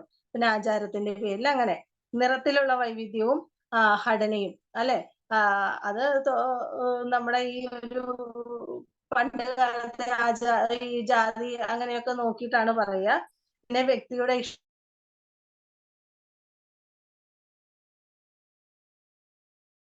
ചില വ്യക്തികൾ എന്താണ്, ചില ഭക്ഷണങ്ങൾ മാത്രമേ കഴിക്കുള്ളൂ, ചിലത് മാത്രമേ കഴിക്കുള്ളൂ, ചിലര് ഇറച്ചി മാത്രമേ കഴിക്കുള്ളൂ, ചിലര് ഫുഡ് കഴിക്കില്ല, മീൻ മാത്രമേ കഴിക്കുള്ളൂ. അങ്ങനെ എന്താണ്, എല്ലാ ഭക്ഷണങ്ങളും നമ്മൾ എന്ത് ചെയ്യണം, നമ്മുടെ ഭക്ഷണത്തിൽ ഉൾപ്പെടുത്തിയാൽ മാത്രമേ നമുക്ക് നമ്മുടെ ശരീരത്തിന് ആവശ്യമായ എല്ലാ പോഷണങ്ങളും നമുക്ക് എന്ത് ചെയ്യുള്ളൂ, കിട്ടുകയുള്ളൂ. പിന്നെ എന്താണ്, സുരക്ഷിത മൂല്യങ്ങളാണ്. അപ്പൊ എന്താണ്, ഇതുവഴി നമുക്ക് എന്ത് ചെയ്യാൻ പറ്റും, ഓരോ കാര്യങ്ങളെ കുറിച്ച് മനസ്സിലാക്കാനും പഠിക്കാനും അല്ലെ, പുതുതലമുറയ്ക്ക് പറഞ്ഞു കൊടുക്കാനൊക്കെ എന്ത് ചെയ്യാൻ പറ്റും, പറ്റും. പിന്നെ അടുത്തൊരു ക്വസ്റ്റ്യനിലേക്ക് പോവാണ്. What is diet modification? ഇച്ചിരി സ്പീഡിൽ പോകണം, നമുക്ക് റിവിഷൻ ഉണ്ട്. എന്നാലും നമ്മുടെ ഇച്ചിരി താമസിച്ചാണ് നമ്മൾ ക്ലാസ്സിന്റെ സ്റ്റാർട്ട് ചെയ്തത്. അപ്പൊ അതിൻ്റെതായൊരു ഇതുണ്ട്, ഒന്ന് സഹകരിക്കണം കേട്ടോ. റിവിഷന്റെ സമയത്ത് നമ്മളത് മോഡിഫൈ ചെയ്തു പോകും. അപ്പൊ അടുത്ത എന്താണ്, വാട്ട് ഈസ് ഡയറ്റ് മോഡിഫിക്കേഷൻ? ആഹാരത്തിന്റെ മെച്ചപ്പെടുത്തൽ എന്ന് പറഞ്ഞാല് എന്താണ്? അപ്പൊ സമീകൃത ആഹാരത്തിൽ ഓരോ കുടുംബാംഗങ്ങളുടെയും ആവശ്യങ്ങൾക്ക് അനുസരിച്ച് മാറ്റം വരുത്തുന്നതിനെയാണ് നമ്മൾ എന്ത് പറയാ, ഡയറ്റ് മോഡിഫിക്കേഷൻ എന്ന് പറയാ. ഒന്ന് അണ്ടർലൈൻ ചെയ്തിട്ട് കേട്ടോ. ഡയറ്റ് മോഡിഫിക്കേഷൻ എന്ന് ചോദിച്ചാൽ എന്താണ്, സമീകൃത ആഹാരത്തില് ഓരോ അംഗങ്ങളുടെയും ആവശ്യങ്ങൾക്കനുസരിച്ച് മാറ്റം വരുത്തുന്നതിനെയാണ് നമ്മൾ എന്ത് പറയാ, ഡയറ്റ് മോഡിഫിക്കേഷൻ എന്ന് പറയുന്നത്. രണ്ട് രീതിയിൽ അത് നേടിയെടുക്കാം. രണ്ട് രീതിയുണ്ട് ഡയറ്റ് മോഡിഫിക്കേഷൻ. ഒന്നാമത്തേതാണ്, ഡയറ്റിലുള്ള മെച്ചപ്പെടുത്തലിലൂടെ കുടുംബത്തിലെ അംഗങ്ങൾക്കായി പാകം ചെയ്ത ആഹാരം അളവ്, ഗുണം, തോത് എന്നിവയുടെ അടിസ്ഥാനത്തിൽ വേർതിരിച്ച ശേഷം വിളമ്പുകയാണ് അതിലൂടെ ഉദ്ദേശിക്കുന്നത്. പിന്നെയാണ് ഭക്ഷണത്തിന്റെ കൈമാറ്റ രീതിയിലൂടെ. അപ്പൊ എന്താണ്, ഇപ്പൊ നമ്മുടെ കുടുംബത്തില് നമുക്ക് പല ഏജിലുള്ള, നമ്മൾ ആദ്യമേ പറഞ്ഞായിരുന്നു. അപ്പൊ എന്താണ്, അപ്പൊ അവർക്കൊക്കെ കിട്ടേണ്ടതായ ഫുഡ് അല്ലെങ്കിൽ പോഷകാഹാരം എങ്ങനെയാണ്. അപ്പൊ ചില ആളുകൾക്ക് ചിലപ്പോ എന്തെങ്കിലും കൊളസ്ട്രോള് അല്ലെങ്കിൽ ഷുഗർ ഒക്കെ ഉള്ള ആളുകൾക്ക് അങ്ങനെയുള്ള ഭക്ഷണങ്ങൾ നമ്മൾ എന്ത് ചെയ്യും, അത് കുറച്ചായിരിക്കും കഴിക്കുക അല്ലെ. അപ്പൊ അല്ലാത്ത ആളുകൾക്ക് എന്ത് ചെയ്യാം, ആ ഭക്ഷണം കഴിക്കാം. അപ്പൊ അതെന്താണ്, ആഹാരം വിളമ്പുമ്പോ അതിന്റെ അളവ്, അതിന്റെ ഗുണമൊക്കെ നോക്കിയിട്ട് വേണം എന്ത് ചെയ്യാനായിട്ട്, നമ്മൾ വിളമ്പാനായിട്ട്. പിന്നെ ഭക്ഷണത്തിന്റെ കൈമാറ്റ രീതികളിലൂടെയൊക്കെ എന്ത് ചെയ്യാൻ പറ്റും, നമുക്ക് ഇത് എന്ത് ചെയ്യാം, ആഹാരത്തിന്റെ നമുക്ക് എന്ത് ചെയ്യാൻ പറ്റും, മെച്ചപ്പെടുത്തല് നേടിയെടുക്കാൻ പറ്റും. പിന്നെ അടുത്തത് എന്താണ്, പ്രത്യേക ഭക്ഷണ രീതി, സ്പെഷ്യൽ ഡയറ്റ് എന്ന് പറഞ്ഞാല് എന്താണ്, ഇപ്പൊ നമ്മൾ പറഞ്ഞ രോഗാവസ്ഥയിലുള്ള ഒക്കെ ആളുകൾക്ക് നമുക്ക് പ്രഷർ, ജീവിതശൈലി രോഗങ്ങൾ എന്ന് മാത്രമേ പറ്റൂ, അതൊരു അസുഖമായിട്ട് നമുക്ക് എന്ത് ചെയ്യാൻ പറ്റില്ല, പറയാൻ പറ്റില്ല അല്ലെ. അപ്പൊ സ്പെഷ്യൽ ഡയറ്റ് എന്ന് പറഞ്ഞാൽ സാധാരണ ഭക്ഷണ രീതി പ്രമേഹം പോലെയുള്ള രോഗികൾക്ക് പര്യാപ്തമല്ല. അതുകൊണ്ട് ഭക്ഷണ രീതിയിൽ മാറ്റങ്ങൾ വരുത്തേണ്ടത് ആവശ്യമാണ്. നല്ല പോഷകാഹാരം ലഭിക്കുന്നതിനും പോഷകാഹാരക്കുറവ് പരിഹരിക്കുന്നതിനും ശരീരഭാരത്തിൽ മാറ്റം വരുത്തുന്നതിനും അത് അത്യാവശ്യമാണ്. അപ്പൊ എന്ത് ചെയ്യാം, നമുക്ക് പ്രമേഹമൊക്കെ ഉള്ള ആളുകൾക്ക്, ഷുഗറൊക്കെ ഉള്ള ആളുകൾക്ക് ചില ഭക്ഷണ രീതിയിൽ മധുരമൊക്കെ കുറച്ച് വേണം ഉപയോഗിക്കാനായിട്ട് അല്ലെ.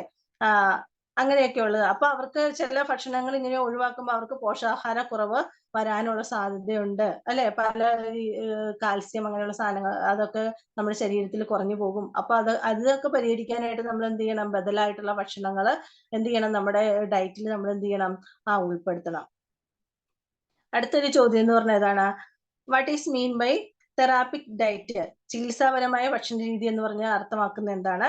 രോഗം നേരിടുന്ന വ്യക്തിക്കോ രോഗമുക്തി നേരിടുന്ന വ്യക്തിക്കോ വേണ്ടി തയ്യാറാക്കപ്പെടുന്ന പ്രത്യേക ഭക്ഷണ രീതിക്കാണ് നമ്മൾ എന്താ പറയാ? തെറാപ്പിക് ഡയറ്റ് എന്ന് നമ്മൾ പറയുന്നത്.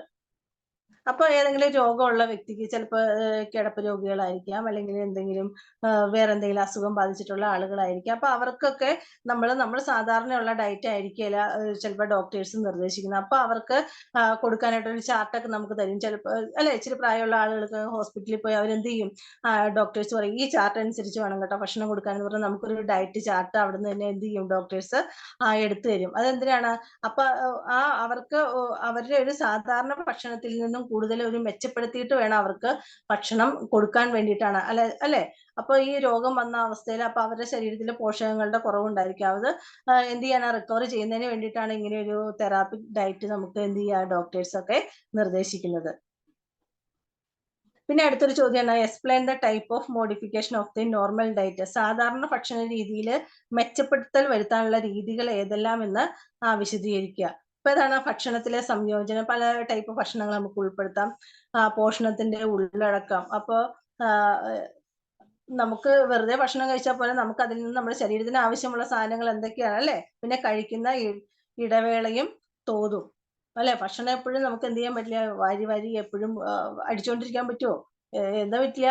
നമുക്കത് ദഹിക്കാനുള്ള സമയം നമ്മൾ എന്ത് ചെയ്യാ? കൊടുക്കണം അല്ലെ? ഇപ്പൊ നമ്മൾ ഭക്ഷണം കഴിച്ചു കുറച്ച് ഒരു 2-3 മണിക്കൂറിന് ശേഷം അടുത്ത ഭക്ഷണം കഴിക്കാവുള്ളൂ. എന്നാലേ എന്ത് ചെയ്യുള്ളൂ? അത് നന്നായിട്ട് ദഹിക്കുള്ളൂ. നമുക്ക് ശരിക്കും പറഞ്ഞാൽ എന്താണ്? നമുക്ക് വിശക്കുമ്പോൾ മാത്രമേ എന്ത് ചെയ്യാൻ പാടുള്ളൂ? ഭക്ഷണം കഴിക്കാവുള്ളൂ. അതാണ് നമുക്ക് തരും. നമ്മുടെ ശരീരം പറയും എന്റെ ആവശ്യമുള്ള ഫുഡ് വേണം. നമ്മുടെ ശരീരം പറയുമ്പോഴാണ് നമ്മൾ എന്ത് ചെയ്യുക? ഫുഡ് കഴിക്കാവുള്ളൂ. അല്ലാതെ വെറുതെ ഇങ്ങനെ ഭക്ഷണം കഴിച്ചുകൊണ്ടിരുന്നാൽ അത് നമ്മുടെ ശരീരത്തിനെ എന്ത് ചെയ്യും? ദോഷകരമായിട്ട് ബാധിക്കും.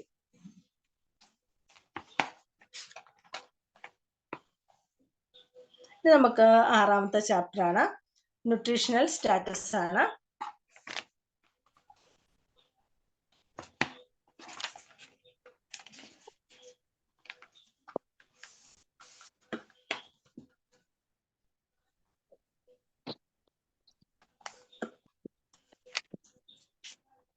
അപ്പൊ അതിന്റെ 1ാമത്തെ ക്വസ്റ്റ്യൻ നോക്കിയേ. What is nutritional status? Tick ചെയ്ത് പോണേ. പോഷകാഹാര സ്ഥിതി എന്ന് പറഞ്ഞാല് എന്താണ്? പോഷകങ്ങളെ സ്വീകരിക്കുകയും ഉപയോഗപ്പെടുത്തുകയും ചെയ്തതിലൂടെ ഒരു വ്യക്തിയിൽ ഉണ്ടാകുന്ന ആരോഗ്യനിലയെയാണ് പോഷകാഹാര സ്ഥിതി എന്ന് പറയുന്നത്. അപ്പൊ നമ്മൾ കഴിക്കുന്ന ഭക്ഷണം എന്ത് ചെയ്യുന്നു? നമ്മുടെ ശരീരം സ്വീകരിക്കുന്നു, അത് ഉപയോഗപ്പെടുത്തുന്നു. അത് ഒരു വ്യക്തിയിൽ ഉണ്ടാകുന്ന ആരോഗ്യ നിലയെയാണ് നമ്മൾ എന്ത് പറയാ? പോഷകാഹാര സ്ഥിതി എന്ന് പറയാം. ഇപ്പൊ എക്സാമ്പിൾ ആയിട്ട് ഞാനൊരു ആപ്പിൾ കഴിച്ചു എന്ന് വെച്ചോളൂ. അത് ഞാൻ കഴിച്ചു, എന്റെ ശരീരം സ്വീകരിച്ചു, അത് എന്ത് ചെയ്തു? അത് കഴിഞ്ഞിട്ട് അത് എങ്ങനെ കാണണം? എന്റെ ബോഡിയിൽ അത് കാണണം. അതിനാണ് നമ്മൾ എന്താ പറയാ? നമ്മുടെ ആരോഗ്യ നില എന്ന് പറയുന്നത് അല്ലെ? ചില ആളുകൾ മെലിഞ്ഞിരിക്കുകയാണ്, അല്ലെങ്കിൽ അവർക്ക് എന്തെങ്കിലും കുറവുകളുണ്ട്. അപ്പൊ അവര് ഫുഡിലൂടെ മെച്ചപ്പെടുത്തി കഴിയുമ്പോൾ നമ്മൾ ഇച്ചിരി നന്നായിട്ടുണ്ടല്ലോ അല്ലെ? അതെന്താണ്? ആരോഗ്യ നിലയാണ് കാണിക്കുന്നത് അല്ലെ? അപ്പൊ അടുത്ത 2ാമത്തെ question. What do you mean by good nutrition? Tick ചെയ്ത് പോണേ. എന്താണ് നല്ല പോഷകാഹാരം എന്ന് പറഞ്ഞാൽ ഉദ്ദേശിക്കുന്നത്? നമ്മുടെ ശരീരം എല്ലാത്തരം പോഷകങ്ങളെയും അനുയോജ്യമായ രീതിയിൽ സ്വീകരിക്കുകയും അതുവഴി ശരീരത്തിന്റെ ആവശ്യങ്ങളെ കൃത്യമായി നേരിടുകയും ചെയ്യുന്നുവെങ്കിൽ നല്ല പോഷകാഹാര അവസ്ഥയാണ് നമുക്ക് പറയാം. അപ്പൊ പോഷകാഹാരം എന്ന് പറഞ്ഞാൽ എന്താണ്? നമ്മൾക്ക് ഇപ്പൊ നമ്മൾ പറഞ്ഞ കാര്യങ്ങൾ തന്നെ അത് തന്നെയാണ്. വീണ്ടും ഒരു ഗുഡ് ന്യൂട്രീഷൻ അല്ലെ നല്ല പോഷകാഹാരം എന്ന് പറഞ്ഞാൽ നമ്മൾ കഴിക്കുന്ന ആഹാരം നല്ലതാണ്. നമ്മുടെ ശരീരത്തിൽ എന്ത് കാണണം? അത് പ്രതിഫലിക്കും. അതിനാണ് നമ്മൾ എന്ത് ചെയ്യുക? നല്ല പോഷകാഹാരം നമ്മൾ ഗുഡ് ന്യൂട്രീഷൻ എന്ന് പറയുന്നത്. അപ്പൊ അടുത്ത എന്താണ്? എക്സ്പ്ലെയിൻ മാൽ ന്യൂട്രീഷൻ. ടിക്ക് ചെയ്ത് പോണേ. മാൽ ന്യൂട്രീഷൻ ചോദിച്ചിട്ടുണ്ട്. പോഷകാഹാര വൈകല്യം അല്ലെങ്കിൽ പോഷകാഹാര കുറവ്. മാൽ ന്യൂട്രീഷൻ പോഷകാഹാര കുറവാണ്. അപ്പൊ പോഷകാഹാരത്തിന്റെ അഭാവം ഉണ്ടാവുകയോ അല്ലെങ്കിൽ ഒന്നോ അതിലധികമോ പോഷകാഹാരങ്ങൾ അളവിൽ കൂടുകയോ തെറ്റായ തോതിൽ ഉപയോഗിക്കുകയോ ചെയ്താൽ ശരീരത്തിന്റെ തുലനാവസ്ഥ നഷ്ടപ്പെടും. ഈ അവസ്ഥയെ നമ്മൾ എന്ത് പറയുന്നു? പോഷണ വൈകല്യം അല്ലെങ്കിൽ പോഷകാഹാര കുറവ് എന്ന് നമുക്ക് വേണമെങ്കിൽ പറയാം. മാൽ ന്യൂട്രീഷൻ എന്ന് പറഞ്ഞാൽ എന്താണ്? ചിലപ്പം നമ്മുടെ ശരീരത്തിൽ ഏതെങ്കിലും കുറവ്, നമുക്ക് ഹീമോഗ്ലോബിന്റെ കുറവ്, ഇരുമ്പ് സത്തിന്റെ കുറവ് കൊണ്ട് നമുക്ക് അങ്ങനെ സംഭവിക്കാം അല്ലെ? അപ്പൊ അങ്ങനെയൊക്കെ വരുമ്പോഴത്തേക്കും നമ്മുടെ ശരീരത്തിന്റെ പല രീതിയിലായിരിക്കും നമുക്ക് തലറക്കം ഉണ്ടാവും, കണ്ണിൽ ഇരുട്ട് കുറഞ്ഞ പോലെ തോന്നും. അങ്ങനെ പല രീതിയിലായിരിക്കും നമ്മുടെ ശരീരത്തിനെ അത് ബാധിക്കുക. അല്ലെങ്കിൽ നമ്മൾ കൂടുതൽ ആഹാരം ഇങ്ങനെയുള്ള പോഷകങ്ങൾ കൂടുതൽ ചെന്ന് കഴിഞ്ഞാൽ നമ്മുടെ ശരീരത്തിന്റെ എന്ത് ചെയ്യും, ബാലൻസ് തെറ്റിപ്പോകും അല്ലെ. ചിലപ്പോൾ അമിതമായിട്ട് വണ്ണം വെക്കുക, അല്ലെ വേറെ എന്തെങ്കിലും രീതിയിലായിരിക്കും നമ്മുടെ ശരീരം അത് അഫക്ട് ചെയ്യുക. അപ്പൊ നമുക്ക് അതിന്റെ ക്ലാസിഫിക്കേഷൻ പറഞ്ഞാൽ, classify the 2 type of Mal nutrition, 2 തരം പോഷണ വൈകല്യത്തെ കുറിച്ച് അതിനെക്കുറിച്ച് തരംതിരിക്കാനാണ് പറഞ്ഞിരിക്കുന്നത്. ഒന്ന് അണ്ടർ ന്യൂട്രീഷൻ, അത് എന്ത് തന്നെയാണ്, പോഷകാഹാരക്കുറവ് തന്നെയാണ്. അപ്പൊ എന്താണ് അണ്ടർ ന്യൂട്രീഷൻ എന്ന് പറഞ്ഞാൽ, ഒന്നോ അതിലധികമോ പോഷകാഹാരത്തിന്റെ കുറവോ അഭാവമോ മൂലം ഒരു വ്യക്തിക്ക് ഉണ്ടാകുന്ന ആരോഗ്യ നിലയെയാണ് നമ്മൾ പോഷകാഹാരക്കുറവെന്ന് പറയുക. നമ്മുടെ ശരീരത്തിന് ആവശ്യമുള്ള പോഷകങ്ങൾ അല്ലെങ്കിൽ ന്യൂട്രീഷൻസ് ഒന്നും ഇല്ലെങ്കിൽ അവിടെ എന്താണ്, പോഷകാഹാര കുറവായിരിക്കും. പിന്നെ ഓവർ ന്യൂട്രീഷൻ, പോഷകാഹാരം കൂടുതൽ വന്നാൽ, അമിതമായ തോതിൽ പോഷകാഹാരം സ്വീകരിക്കുന്ന അവസ്ഥയാണ് പോഷകാഹാര കൂടുതൽ എന്ന് പറയുക. അതിന് ഒരെണ്ണം കുറവ്, അണ്ടർ എന്ന് പറഞ്ഞാൽ എന്താണ്, കുറവായിരിക്കും, ഓവർ എന്ന് പറഞ്ഞാൽ എന്താണ്, കൂടുതലായിരിക്കും. ഓർത്ത് വെച്ചാൽ ആ 2 വേർഡുകളിൽ നിന്നും എന്ത് ചെയ്യാൻ നിങ്ങൾക്ക് തന്നെ എഴുതാവുന്നേ ഉള്ളൂ. പിന്നെ list out the important factors which responsible for the Mal nutrition, പോഷക വൈകല്യത്തിന് കാരണമാകുന്ന പ്രധാന ഘടകങ്ങളെ കുറിച്ച് ഒരു ലിസ്റ്റ് തയ്യാറാക്കുക. ഇപ്പൊ അല്ലെങ്കിൽ ഈ പോഷകാഹാരക്കുറവിന് കാരണമാകുന്ന പ്രധാന ഘടകങ്ങളെ കുറിച്ചാണ് പറയുന്നത്. ഇപ്പൊ ഒന്ന് നമുക്ക് തോന്നാം, ജനസംഖ്യാ വർധനവ്. ഇപ്പൊ നമ്മുടെ വീട്ടിൽ 4 പേരുണ്ടെങ്കിൽ 4 പേർക്ക് വിളമ്പേണ്ട ഭക്ഷണം നമ്മൾ തയ്യാറാക്കി വെച്ചിട്ടുണ്ട്. പെട്ടെന്ന് എന്ത് ചെയ്തു, പുറത്തുനിന്ന് ഒരു 10 പേരും കൂടെ വന്നു. അപ്പൊ അവർക്ക് കൊടുക്കാനുള്ള ഭക്ഷണം ചിലപ്പോൾ ആ സമയത്ത് ചിലപ്പോൾ നമ്മുടെ വീട്ടിൽ ഉണ്ടായി ഇല്ലെങ്കിൽ എന്ത് ചെയ്യും, ഈ ഉള്ള ഭക്ഷണം കൊണ്ട് നമ്മൾ എന്ത് ചെയ്യും, അവർക്ക് വിളമ്പി കൊടുക്കും. അപ്പോൾ ഓരോരുത്തർക്കും കിട്ടുന്ന അളവ് എങ്ങനെയായിരിക്കും, കുറവായിരിക്കും. അതാണ് ജനസംഖ്യാ വർധനയിലൂടെ സംഭവിക്കുന്നത്. പിന്നെയോ കുറഞ്ഞ ഉൽപാദനം, സാധനങ്ങളുടെയും സേവനങ്ങളുടെയും ഉൽപാദനം കുറയുന്നത്, ഇതൊക്കെ എന്ത് ചെയ്യുന്നു, ഭക്ഷണത്തിന്റെ ലഭ്യത കുറവിന് കാരണമാകുന്നു. പിന്നെ അജ്ഞത, അതൊരു ഇമ്പോർട്ടന്റ് ആണ്. നമുക്ക് ഒരു കാര്യത്തിനെ കുറിച്ചും അറിവില്ലായ്മ, ഇന്ന ഭക്ഷണം കഴിക്കണം അല്ലെങ്കിൽ അങ്ങനെയുള്ള കാര്യങ്ങളെ കുറിച്ചുള്ള അജ്ഞത ഒരു പ്രധാന പോഷകാഹാരക്കുറവിന് കാരണമാണ്. പിന്നെ സാമ്പത്തിക കാര്യങ്ങൾ അല്ലെ, എക്കണോമിക് ആയിട്ടുള്ള കാര്യങ്ങൾ, മോശമായ വ്യക്തി ശുചിത്വം അല്ലെ, ഒരു വൃത്തിയില്ല അങ്ങനെയൊക്കെ നടക്കുന്ന ആളുകൾ, പിന്നെ പാരിസ്ഥിതിക അവസ്ഥ, നമ്മുടെ പരിസ്ഥിതിയുടെ അവസ്ഥ കൊണ്ടും ഒക്കെ എന്ത് സംഭവിക്കാൻ, നമുക്ക് പോഷകാഹാരക്കുറവ് ഉണ്ടാവാം. അടുത്തൊരു ക്വസ്റ്റ്യൻ, 6ാമത്തെ, എക്സ്പ്ലെയിൻ ദ ന്യൂട്രീഷണൽ അസസ്മെന്റ്, പോഷകാഹാര നിർണയം എന്താണെന്ന് വിശദീകരിക്കാനാണ് പറഞ്ഞിരിക്കുന്നത്. ഒരു വ്യക്തിയുടെയോ ഗ്രൂപ്പിന്റെയോ പോഷകാഹാര നിലയെ നിർണയിക്കുന്ന പ്രക്രിയയാണ് നമ്മൾ പോഷകാഹാര നിർണയം അഥവാ കണക്കാക്കൽ എന്ന് പറയുന്നത്. അപ്പൊ ഒരു വ്യക്തിയെയോ ഗ്രൂപ്പിന്റെയോ ഒക്കെ പോഷകാഹാര നിലയെ, അപ്പൊ അസസ്മെന്റ് എന്ന് പറഞ്ഞാൽ എന്താണ്, നമ്മളൊരു കണക്കെടുക്കുവാണ്, അസസ് ചെയ്യാണ്. അപ്പൊ ഞാൻ നാളെ പോവും എന്റെ പോഷകാഹാരത്തിന്റെ നിലയൊന്ന് അറിയാൻ വേണ്ടിയിട്ട് ഞാൻ ചെന്നു, എന്റെ ബ്ലഡ് ചെക്ക് ചെയ്തു. അപ്പൊ അതിന്റെ അകത്ത് പറയും ചില സാധനങ്ങൾ കൂടുതലാണ്, ചിലത് കുറവാണ് അല്ലെ. ആ ഒരു കാര്യത്തിനാണ് നമ്മൾ എന്ത് പറയുക, ന്യൂട്രീഷണൽ അസസ്മെന്റ് നമ്മൾ പറയുന്നത്. അടുത്തത്, list out the vase determine the nutritional status of an individual, ഒരു വ്യക്തിയുടെ പോഷകാഹാര നിലയെ നിർണ്ണയിക്കുന്ന മാർഗങ്ങളെ കുറിച്ച് ഒരു ലിസ്റ്റ് തയ്യാറാക്കാനാണ് പറഞ്ഞിരിക്കുന്നത്. അതായത് നമുക്ക് തന്നെ അറിയാം, നമ്മുടെ ശാരീരിക വളർച്ചയെ അളക്കുക, ഭക്ഷണക്രമം നിയന്ത്രിക്കുക, പോഷകാഹാരക്കുറവ് മൂലം ഉണ്ടാകുന്ന രോഗങ്ങളെ തിരിച്ചറിയുക, അങ്ങനെയുള്ള കാര്യങ്ങളൊക്കെ നമുക്ക് ചെയ്യാം. അപ്പൊ നമ്മുടെ ഒരു പോഷകാഹാര നിലയെ അറിയാണ്ട് നമ്മുടെ ശാരീരികമായ വളർച്ചയെ നമ്മൾ എന്ത് ചെയ്യുന്നു, അളക്കുക. നമുക്ക് ഈയിടെയായിട്ട് വണ്ണം വെച്ചോ അല്ലെ, വണ്ണം കുറഞ്ഞോ, അങ്ങനെയുള്ള കാര്യങ്ങളൊക്കെ നമുക്ക് എന്ത് ചെയ്യാം, നോക്കിക്കാണാം. പിന്നെയോ ഭക്ഷണക്രമം എന്ത് ചെയ്യാൻ നിർണ്ണയിക്കുക, നമുക്ക് ആവശ്യമുള്ള സാധനങ്ങൾ കഴിക്കുക, ചിലത് കൂടുതലാണെങ്കിൽ അത് കുറയ്ക്കുക. പിന്നെ പോഷകാഹാരക്കുറവ് മൂലം ഉണ്ടാകുന്ന രോഗങ്ങളെ കുറിച്ച് നമ്മൾ എന്ത് ചെയ്യണം, മനസ്സിലാക്കിയിരിക്കണം. അടുത്ത ക്വസ്റ്റ്യൻ ഏതാണ്, give an account on nutritional deficiency disease, അപ്പൊ പോഷകാഹാരക്കുറവ് മൂലം ഉണ്ടാകുന്ന രോഗങ്ങളെ കുറിച്ച് ഒരു കുറിപ്പ് തയ്യാറാക്കാനാണ് പറഞ്ഞേക്കുന്നത്. അപ്പൊ എന്താണ്, പ്രോട്ടീൻ എനർജി മാൽ ന്യൂട്രീഷൻ, ആ ഒരു പേര് അണ്ടർലൈൻ ചെയ്തിട്ട് കേട്ടോ. പ്രോട്ടീൻ എനർജി മാൽ ന്യൂട്രീഷൻ, PEM, പ്രോട്ടീൻ ഊർജം എന്നിവയുടെയോ പ്രോട്ടീൻ മാത്രം അഭാവം കൊണ്ട് ഉണ്ടാവുന്ന രോഗാവസ്ഥയ്ക്കാണ് PEM എന്ന് നമ്മൾ, പ്രോട്ടീന്റെയോ ഊർജത്തിന്റെയോ അല്ലെങ്കിൽ പ്രോട്ടീന്റെ മാത്രമോ അഭാവം കൊണ്ട് ഉണ്ടാവുന്ന രോഗാവസ്ഥയാണ് PEM. അത് ചോദിക്കൂട്ടോ. ഏത് പ്രായക്കാർക്കും ഈ രോഗം ഉണ്ടാവുമെങ്കിലും കൂടുതലായും കുട്ടികളിലാണ് കാണപ്പെടുന്നത്. പ്രോട്ടീൻ, ഊർജ പോഷകാഹാരക്കുറവ് എന്നിവ എന്താണ്, 2 തരത്തിൽ കാണപ്പെടാറുണ്ട്. ഒന്ന് മരാസ്മസ്, പിന്നെയോ ക്യാഷിയോക്കർ. അപ്പൊ ആ 2 തരത്തിൽ മരാസ്മസ് എന്നാന്ന് പറയുന്നുണ്ട്. ആ 2 രോഗങ്ങൾ ടിക്ക് ചെയ്തിട്ടേ പെട്ടെന്ന്. ഊർജത്തിന്റെയും പ്രോട്ടീന്റെയും അപര്യാപ്തത മൂലം 1 വയസ്സിൽ താഴെ ഉണ്ടാവുന്ന കുട്ടികൾക്കാണ് ഇത് മരാസ്മസ് എന്ന് പറയുന്ന രോഗം ഉണ്ടാവുന്നത്. അയഞ്ഞതും ചുളുങ്ങിയതുമായ ത്വക്ക്, വിശപ്പ്, പൊട്ടിയ വയർ എന്നിവയാണ് ഈ ഒരു രോഗത്തിന്റെ ലക്ഷണങ്ങൾ. അപ്പോൾ മരാസ്മസിന്റെ ലക്ഷണങ്ങൾ എന്ന് പറഞ്ഞാൽ എന്താണ്? ഒന്ന്, നമ്മുടെ തൊലി എന്ത് ചെയ്യും? അയഞ്ഞ് തൂങ്ങിക്കിടക്കും. നമ്മൾ ചിത്രങ്ങളിലൊക്കെ കണ്ടിട്ടുണ്ട് അല്ലെ? പിന്നെയോ ഭയങ്കര വിശപ്പായിരിക്കും അവർക്ക്. പിന്നെയോ വയറെപ്പോഴും ഇങ്ങനെ കിടക്കും, പൊട്ടിക്കിടക്കും.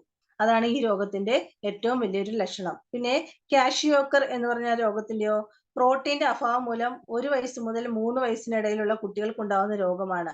നീർക്കെട്ട്, കുടവയറ്, വിശപ്പ് കുറവും ത്വക്കിലെ തടിപ്പ് എന്നിവയാണ് ഏത് കാഷിയോക്കർ എന്ന് പറയുന്ന രോഗാവസ്ഥയുടെ ലക്ഷണങ്ങൾ. അതിങ്ങനെ ചോദിക്കാണ്ട് ചിലപ്പോൾ രോഗങ്ങളെ കുറിച്ചൊക്കെ ചോദിക്കാം. പിന്നെ വൈറ്റമിൻ എ ഡെഫിഷ്യൻസി, വിറ്റാമിൻ എയുടെ കുറവ് കൊണ്ടുണ്ടാവുന്നത് എന്തൊക്കെയാണ്? നിശാന്തത അഥവാ ഇരുട്ടിൽ കാഴ്ചയില്ലാത്ത അവസ്ഥയാണ് നമ്മൾ എന്താ പറയാ? നിശാന്തത എന്ന് പറഞ്ഞാൽ സന്ധ്യാസമയം കഴിഞ്ഞ് കഴിഞ്ഞാൽ നമുക്ക് എന്ത് ചെയ്യാൻ പറ്റില്ല? കണ്ണ് കാണാനായിട്ട് കഴിയാണ്ട് വരുന്നു. പിന്നെ അനീമിയ, രക്തത്തിലെ ഹീമോഗ്ലോബിന്റെ അളവ് കുറഞ്ഞ അവസ്ഥയാണ്. ഇരുമ്പിന്റെ അഭാവം മൂലമാണ് ഇത് ഹീമോഗ്ലോബിന്റെ അളവ് കുറയുകയും അനീമിയ ഉണ്ടാവുകയും ചെയ്യുന്നത്. ശരീരത്തിന്റെ സാധാരണ ക്ഷീണം, വിശപ്പില്ലായ്മ, കണ്ണിലും നഖത്തിലും ഉണ്ടാവുന്ന മാറ്റം തുടങ്ങിയവയാണ് ലക്ഷണങ്ങള്. പിന്നെ അടുത്തതാണ് അയഡിൻ ഡെഫിഷ്യൻസി ആണ് അല്ലെ? അയഡിന്റെ അപര്യാപ്തത പല രോഗങ്ങൾക്ക് എന്ത് ചെയ്യുന്നു? കാരണമാകുന്നുണ്ട്. കുട്ടികൾക്കിടയിൽ ഉണ്ടാകുന്ന ഗോയിറ്റർ, ക്രിറ്റിനിസം എന്നിവ അയഡിന്റെ അഭാവം മൂലം ഉണ്ടാകുന്ന രോഗങ്ങളാണ്. കൗമാരക്കാരിൽ കഴുത്ത് വീർക്കുന്നതാണ് ഗോയിറ്റർ എന്ന രോഗം. അപ്പൊ ഒരു 19-20 വയസ്സൊക്കെ ഉള്ള കുട്ടികളുടെ തൊണ്ട ഇച്ചിരി എന്ത് ചെയ്യും? ഇങ്ങനെ വീർത്തിരിക്കും. അപ്പൊ അത് ഏത് രോഗമാണ്? ഗോയിറ്റർ ആണ്. കുട്ടികൾ തടി വെക്കാൻ കാരണമാകുന്നത് തൊലിയിൽ മാറ്റം ഉണ്ടാക്കുകയും സാധാരണ ജോലി കൃത്യമായി ചെയ്യാതെ വരികയും ക്ഷീണം ഉണ്ടാവുകയും ചെയ്യും. അപ്പൊ ആ രോഗത്തിന്റെ ഒരു ലക്ഷണങ്ങളാണ് പറയുന്നത്. അപ്പൊ എന്തെങ്കിലും കുട്ടികൾക്ക് പെട്ടെന്ന് തടി വെക്കുന്നു, പിന്നെ തൊലിയിൽ ഒരു കറുപ്പ് കളർ വരുന്നു. പിന്നെയോ പിന്നെ അത് കഴിഞ്ഞ് നമുക്ക് ജോലി കൃത്യമായിട്ട് ചെയ്യാൻ പറ്റില്ല, എപ്പോഴും എന്തായിരിക്കും? ക്ഷീണം ഉണ്ടാവുകയും ചെയ്യുന്നു. പിന്നെയോ മുതിർന്ന കുട്ടികളിൽ മാനസിക വൈകല്യവും സംസാരിക്കുവാനും കേൾക്കുവാനും ഉള്ള ബുദ്ധിമുട്ട്, ഇതൊക്കെയാണ് മുതിർന്ന കുട്ടികളിൽ ഉണ്ടാവുന്ന പ്രശ്നങ്ങള്. പിന്നെ അടുത്തൊരു ക്വസ്റ്റ്യൻ ഏതാണ്? Write an essay on national nutrition programme, ദേശീയ പോഷകാഹാര പദ്ധതികളെ കുറിച്ച് ഒരു കുറിപ്പ് തയ്യാറാക്കുക എന്ന് പറഞ്ഞേക്കുന്നേ. നമ്മുടെ രാജ്യത്തെ നേരിടുന്ന പ്രധാന പ്രശ്നമാണ് നമ്മുടെ രാജ്യത്ത് ഏതാണ്? പോഷകാഹാരത്തിന്റെ അപര്യാപ്തത മൂലം ഉണ്ടാകുന്ന രോഗങ്ങൾ. ഇത്തരത്തിലുള്ള അവസ്ഥകളെ നിയന്ത്രിക്കാൻ ഇന്ത്യ ഗവൺമെന്റ് വിവിധ തരത്തിലുള്ള പദ്ധതികൾ എന്ത് ചെയ്യുന്നുണ്ട്? തയ്യാറാക്കിയിട്ടുണ്ട്. അതിന്റെ ഒന്നാമതാണ് integrated child development service, ICDS സ്കീമാണ്. അപ്പൊ എന്താണ്? കുട്ടികളിൽ പോഷകാഹാരവും ആരോഗ്യവും വിദ്യാഭ്യാസവും ഒരുമിച്ച് കൈകാര്യം ചെയ്യുന്നതിനായി ആരംഭിച്ച പദ്ധതിയാണ് ICDS. അതിന് കീഴിലുള്ള സേവനങ്ങൾ നൽകുന്ന കേന്ദ്രങ്ങളെയാണ് നമ്മൾ എന്താ പറയാ? അംഗൻവാടികൾ കേട്ടോ. ചൈൽഡ് ഹെൽത്ത് സെന്റേഴ്സിലൂടെയാണ് സേവനങ്ങൾ നൽകുന്നത്. രോഗപ്രതിരോധം, ആരോഗ്യ നിരീക്ഷണം തുടങ്ങിയവയാണ് പ്രധാനമായും CHC നടപ്പിലാക്കുന്നത്. ഇപ്പൊ ഇന്റഗ്രേറ്റഡ് ചൈൽഡ് ഡെവലപ്മെന്റ് സർവീസ് ആണ് ICDS. അത് ഓർത്ത് വെച്ചോണേ. ICDS ഇത് ഏത് വഴിയാണ് പോഷകാഹാരങ്ങൾ വിതരണം ചെയ്യുന്നത്? അംഗനവാടികൾ വഴിയാണ്. പിന്നെ mid day meal programme, MDMP, 6 വയസ്സ് മുതൽ 11 വയസ്സ് വരെയുള്ള കുട്ടികൾക്ക് ഉച്ചഭക്ഷണവും ഹാജരും ഉറപ്പാക്കുന്ന പദ്ധതിയാണ്. എവിടെയാണ് നടത്തുന്നത്? സ്കൂളുകളിലാണ് ചെയ്യുന്നത് കേട്ടോ. ഉച്ചഭക്ഷണം നമുക്കറിയാലോ. പിന്നെ മൂന്നാമത്തത് national control programme for prevention for nutritional blindness due to vitamin deficiency. അപ്പൊ വിറ്റാമിൻ എയുടെ അപര്യാപ്തത മൂലം ഉണ്ടാവുന്ന അന്ധതയെ പ്രതിരോധിക്കുന്നതിനായിട്ട് നടപ്പിലാക്കിയിട്ടുള്ള ഒരു പദ്ധതിയാണ് ഈ മൂന്നാമത് നമ്മൾ പറഞ്ഞിട്ടുള്ള ആ പദ്ധതി. പിന്നെ ഏതാണ്? നാലാമത്തത് national nutritional anaemia control programme, NNACP. അതിന്റെ ഷോർട്ട് ഫോം ഒന്ന് ഓർത്തു വെച്ചോ. National nutritional anaemia control programme. മുതിർന്ന കുട്ടികളിലും സ്ത്രീകളിലും ഉണ്ടാകുന്ന അനീമിയ എന്ന രോഗത്തെ ചെറുക്കുന്നതിന് നടപ്പാക്കിയ പദ്ധതിയാണ് NNACP, national nutritional anaemia control programme ആണ്. അഞ്ചാമത്തെ പോയിന്റ് ഏതാണ്?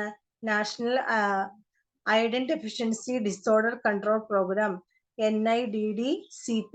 അയഡിന്റെ അഭാവം മൂലം ഉണ്ടാകുന്ന രോഗങ്ങളെ പ്രതിരോധിക്കാനായി ആരംഭിച്ച പദ്ധതിയാണ് NIDDCP എന്ന് പറയുന്നത്.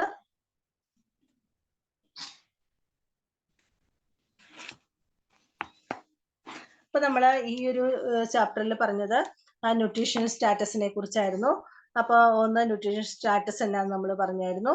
പിന്നെ ഗുഡ് ന്യൂട്രീഷൻ എന്ന് പറഞ്ഞാൽ എന്താണ്? നമ്മുടെ ശരീരത്തിന് ആവശ്യമായ എല്ലാ പോഷണങ്ങളും കിട്ടുന്ന ഒരവസ്ഥ, അത് ശരീരത്തിൽ കാണാൻ കഴിയുന്ന ആ അവസ്ഥയ്ക്കാണ് നമ്മൾ എന്താ പറയുക, ഗുഡ് ന്യൂട്രീഷൻ എന്ന് പറയുന്നത്. പിന്നെ മാൽ ന്യൂട്രീഷൻ എന്ന് പറഞ്ഞാൽ പോഷകാഹാരക്കുറവാണ്. പിന്നെ എന്ത് ചെയ്യുന്നു, മാൽ ന്യൂട്രീഷൻ നമ്മൾ രണ്ടായിട്ട് തിരിക്കുന്നുണ്ട്. അണ്ടർ ന്യൂട്രീഷൻ എന്നും ഓവർ ന്യൂട്രീഷൻ എന്നും തിരിക്കുന്നുണ്ട് അല്ലെ. പിന്നെ പോഷകാഹാരത്തിന്റെ മാൽ ന്യൂട്രീഷന് കാരണമാകുന്ന ഫാക്ടേഴ്സിനെ കുറിച്ച് നമ്മൾ പറഞ്ഞായിരുന്നു അല്ലെ. അപ്പൊ ലിസ്റ്റ് ചെയ്തായിരുന്നു. ജനസംഖ്യ വർധനവുണ്ട്, അങ്ങനെയുള്ള കുറെ പോയിന്റുകൾ നമ്മൾ പഠിച്ചായിരുന്നു. പിന്നെ മാൽ ന്യൂട്രീഷൻ അസസ്മെന്റ്, നമ്മൾ പോഷകാഹാര നിർണ്ണയം അല്ലെ, ന്യൂട്രീഷണൽ അസസ്മെന്റ് ആണ്, മാൽ ന്യൂട്രീഷൻ അല്ലാതെ ന്യൂട്രീഷണൽ അസസ്മെന്റിനെ കുറിച്ച് പറഞ്ഞായിരുന്നു അല്ലെ. പോഷകാഹാര നിർണ്ണയം എന്താണെന്ന് വിശദീകരിക്കാൻ പറഞ്ഞായിരുന്നു. പിന്നെ list out the vase the determine the nutritional status of an individual. അപ്പോൾ ഒരു വ്യക്തിയുടെ പോഷകാഹാര നിലയെ നിർണ്ണയിക്കാനുള്ള മാർഗങ്ങളെ കുറിച്ച് ലിസ്റ്റ് തയ്യാറാക്കാനാണ് പറഞ്ഞേക്കുന്നത് അല്ലെ. അപ്പൊ ഒന്ന് ശാരീരിക വളർച്ച അളക്കുക, ഭക്ഷണക്രമം നിയന്ത്രിക്കുക, അങ്ങനെയുള്ള കാര്യങ്ങളാണ് അതിൻ്റെ അകത്ത് പറഞ്ഞത്. പിന്നെ ആ രോഗങ്ങളെ കുറിച്ചുള്ള 8ാമത്തെ ക്വസ്റ്റ്യൻ ഇമ്പോർട്ടന്റ് ആണ്, ഒരു എസ്എ ക്വസ്റ്റ്യൻ ആയിട്ട് ചോദിച്ചിട്ടുള്ളതാണ്. 8ാമത്തെ ക്വസ്റ്റ്യൻ എന്താണ്? പോഷകാഹാരക്കുറവ് മൂലം ഉണ്ടാകുന്ന രോഗങ്ങളെ കുറിച്ച്. ഒന്ന് മരാസ്മസ് എന്ന് പറഞ്ഞു, കാഴ്ചക്കുറുണ്ട്, വൈറ്റമിൻ എ ഡെഫിഷ്യൻസി ഉണ്ട്, അനീമിയ ഉണ്ട് രോഗമായിട്ട് നമ്മൾ പറഞ്ഞത്. പിന്നെ അയഡിൻ ഡെഫിഷ്യൻസി ഉണ്ട്. പിന്നെ അടുത്തൊരു എസ്എ ക്വസ്റ്റ്യൻ പോലെ ചോദിച്ചിരിക്കുന്നത് write an essay on national nutritional programme, ദേശീയ പോഷകാഹാര പദ്ധതികളെ കുറിച്ചൊരു കുറിപ്പ് എഴുതാനായിട്ട്. അപ്പൊ ഒന്നാമത്തെ integrated child development service ICDS, ഈ സ്കീം അംഗൻവാടി വഴിയാണ് പോഷകാഹാരങ്ങൾ വിതരണം ചെയ്യുന്നത്. രണ്ടാമത്തെ മിഡ് ഡേ മീൽ പ്രോഗ്രാം ആണ് MP. അപ്പോൾ 6 വയസ്സിനും 11 വയസ്സിനുള്ള ഇടയിലുള്ള കുട്ടികൾ എന്ന് പറഞ്ഞാൽ നമ്മുടെ സ്കൂളിലെ ഉച്ചഭക്ഷണ പദ്ധതിയാണ്. പിന്നെ വൈറ്റമിൻ എയുടെ അപര്യാപ്തത മൂലം ഉണ്ടാവുന്ന അന്ധതയെ പ്രതിരോധിക്കാനുള്ള ആയിട്ട് നടപ്പിലാക്കിയ പദ്ധതിയാണ്. മൂന്നാമത് പറഞ്ഞ national control programme for prevention of nutritional blindness due to the vitamin A deficiency. അപ്പൊ പിന്നെ national nutritional anaemia control programme ഉണ്ട്. പിന്നെ national iodine deficiency disorder control programme ഉണ്ട്. അപ്പൊ അത്രയാണ് നമ്മൾ ഏത് പറഞ്ഞ പോഷകാഹാര പദ്ധതികളെ കുറിച്ചുള്ള കാര്യങ്ങൾ പറഞ്ഞത്. അപ്പൊ നമ്മൾ ഇന്നത്തെ ക്ലാസ്സിലെ 3 ചാപ്റ്റർ ആണ് പറഞ്ഞത്. അപ്പൊ നന്നായിട്ട് അടുത്ത ക്ലാസ്സിൽ വരുമ്പോൾ നന്നായിട്ട് അത് നോക്കി പഠിച്ചേച്ച് വരണേ. Okay, thank you. Thank you all of you. Thank you. Okay, thank you. Thank you.